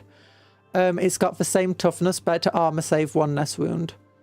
It doesn't have an invulnerable, but with +1 armor, it doesn't matter too much. It removes 1 damage from any attack that hits it, and it doesn't have to deal with the same base issues. It has just as much... It has better shooting power. Like, that extra AP on its guns is just so much better. With like the macro over here. It's got the Onslaught Gatling Cannon, which is insane. For Fragstorm Grenade Launchers, Icarus Rocket Pods, and it's worse in melee. And it pays, but it doesn't really matter. It's much better at shooting. It's much smaller model, and it makes it much more playable. And that's what people hate. It's really not fair that a model that bad should have a base that big and still be as expensive points-wise as it is. The Crab is the ultimate form. Maybe. It does look like it's going to be the equivalent of the Chaos Redemptor to some extent, so hopefully it's not on too big of a base.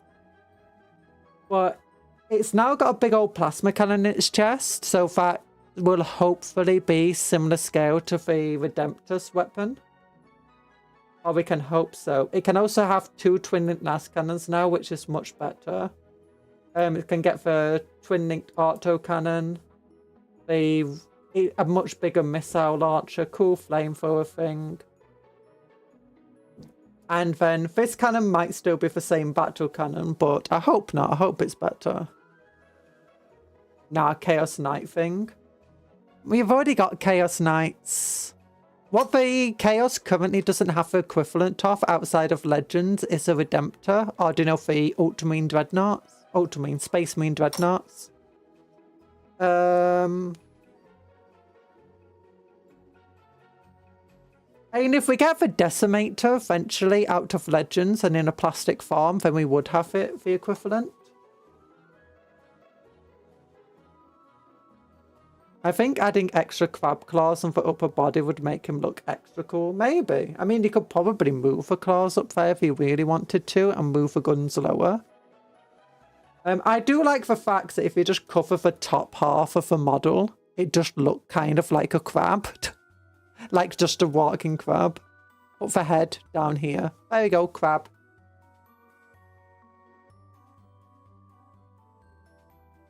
But it does look like it would be better. I imagine that this is probably the optimal build for it. Well, maybe not for optimal build. I imagine not taking the Scourge thing. Unless it does have much better movement. If it has like 12-inch movement, or the ability to advance, or deep strike, or something, so it can get around easier, that will make it much better. Reject the Emperor, disown Chaos, evolve Reject the Emperor, disown Chaos, yeah. Evolve to Crab. Yeah! But you got this thing. I imagine the optimal build will probably be Plasma Gun. Depending on how good this big old weapon is. Like, if it's the same as a current battle cannon, I imagine Plasma would be better. And then give it, like, rockets or last cannons or Reaper auto cannons, something like that. Or Havoc auto, whatever versions of the auto cannon it has. That'd be better than the current version. Oh, it's got another chest gun there, I just realised. Doesn't have it here. Or does it? No, it is. It's right there.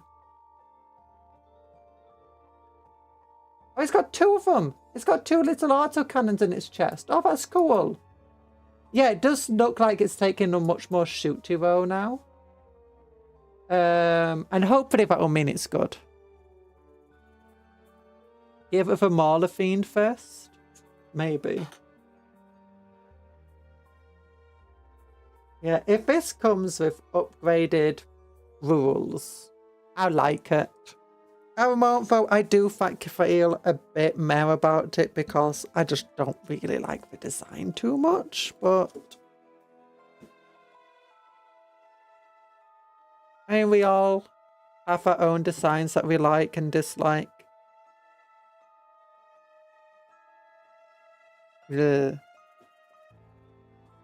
Probably going to get for new rules. Yeah, it's going to get new rules. It's got a bunch of extra weapons here, so it has to have new rules. Like, it's got the plasma cannon. It's got the... It could already take a flamethrower, but this one's twin-linked. It's got two extra things here. This is definitely not a Havoc missile launcher.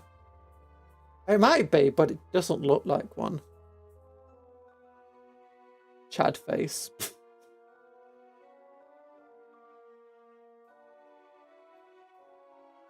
Yeah, I do wish the legs were a bit longer. Yeah, that does look like 160mm base, if anything. Hopefully smaller. Definitely a round base anyway.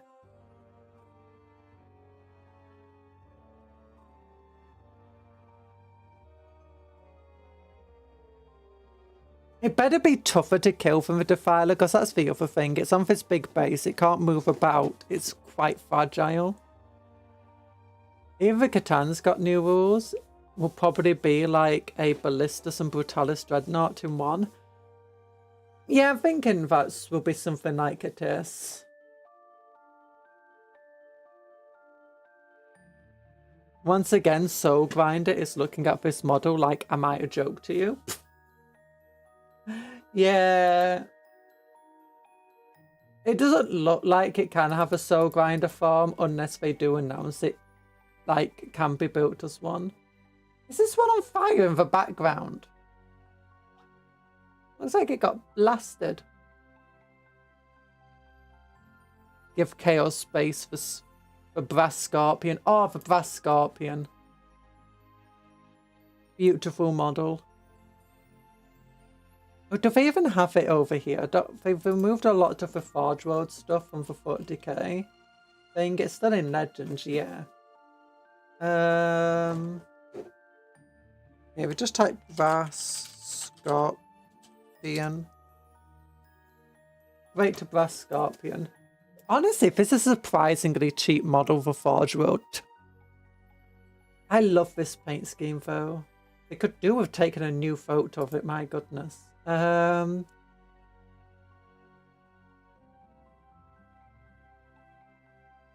say surprisingly cheap. For Forge World, a £221 model for super heavy is surprisingly cheap. Like, compare it to for Warhound, which is kind of can go toe to toe with. 440, 53 just for the body. Oh, let's go for the Night Paratheon or whatever it's called. 463 for this thing. 243 just for a Night. 431. It's a very big model. Very nice. It's like bigger than a Baneblade.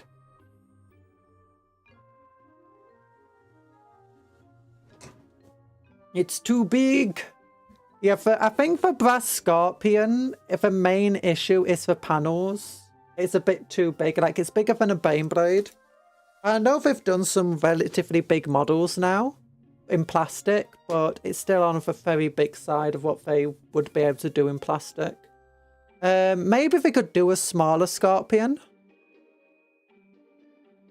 But I think it's about time somebody... The Chaos has had a bunch of new stuff. I think maybe it's time we look at somebody else, not just Chaos. I think there's a bunch of stuff on the list that Chaos needs to get before Brass Scorpion. Decimator will probably be a very, very good one. If you've not seen the Decimator, actually, I love the Decimator. This thing. It's basically Redemptor-sized. Redemptor-sized Chaos Dreadnought. Really, really cool. I think the Kroot needs more Kroot. I think the Tau need more auxiliaries in general. I also think it would be cool for them to get some of their old Forge World stuff in plastic.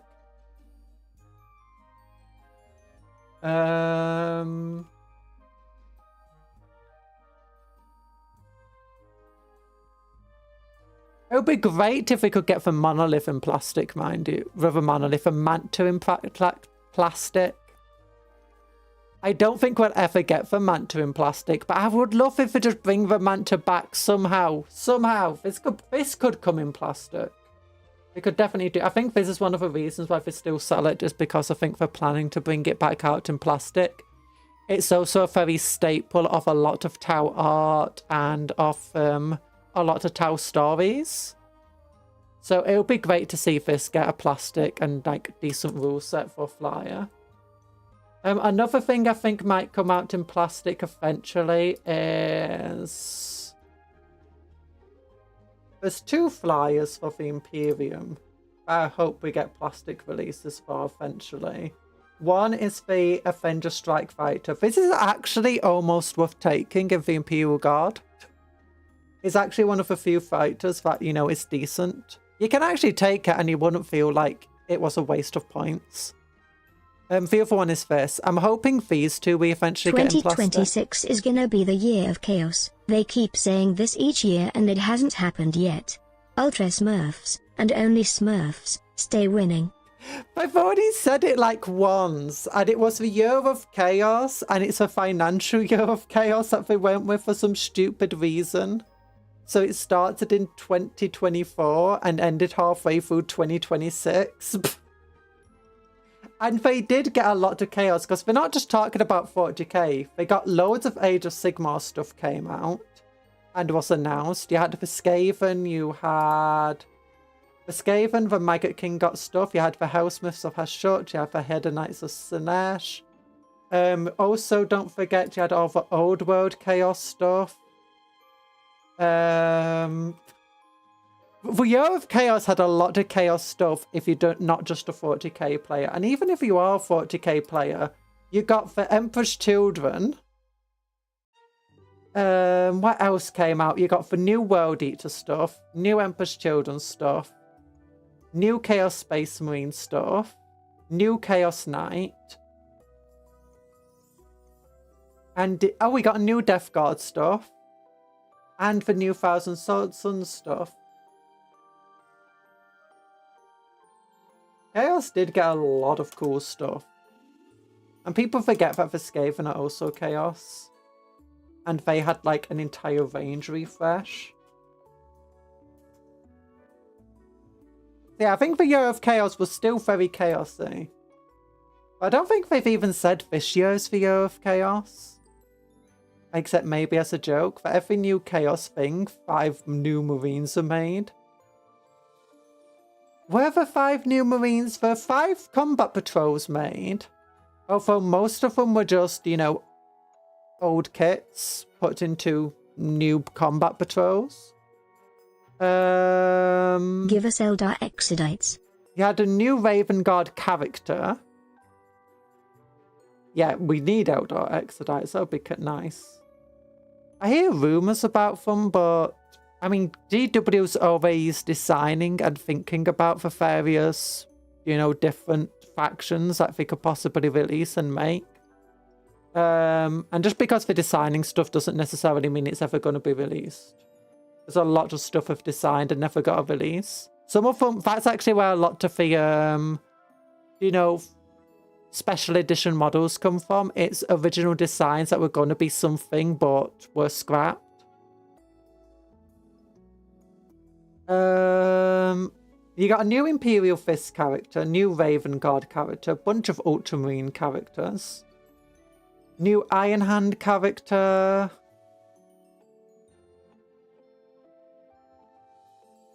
new Grey Knight thing.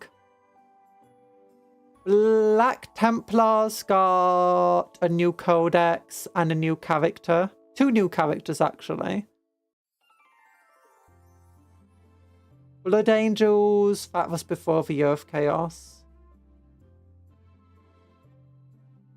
Deathwatch got some stuff, but that was after the Year of Chaos. Actually, a bunch of the Ultramarine stuff were after the Year of Chaos too. So...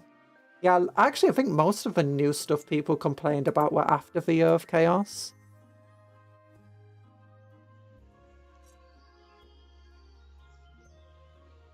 But yeah. But anyway, I said I'm busy. I need to get stuff done today. I meant to change that thing before the stream, you know, the chalkboard, but I forgot. I forgot.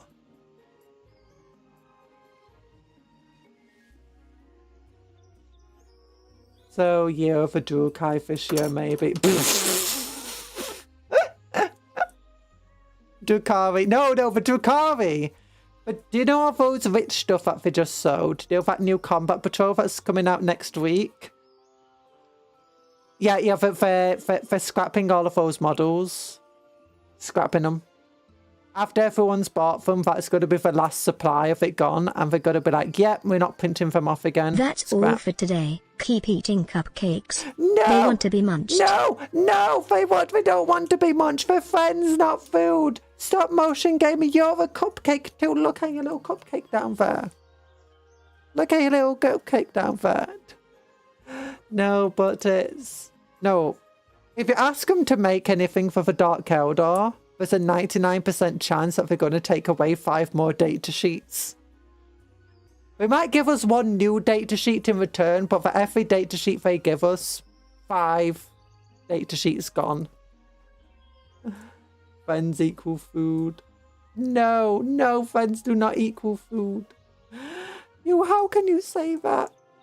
Well, thank you for coming to the stream today. I hope you have a good rest of your day. Remember to work harder, but play harder. Eat good food, sleep well, dream of cupcakes, but don't eat the cupcakes of friends not food. And also, they say take care of yourself, be kind to us, and vice versa. Also, don't forget to like the stream, you big old meanies.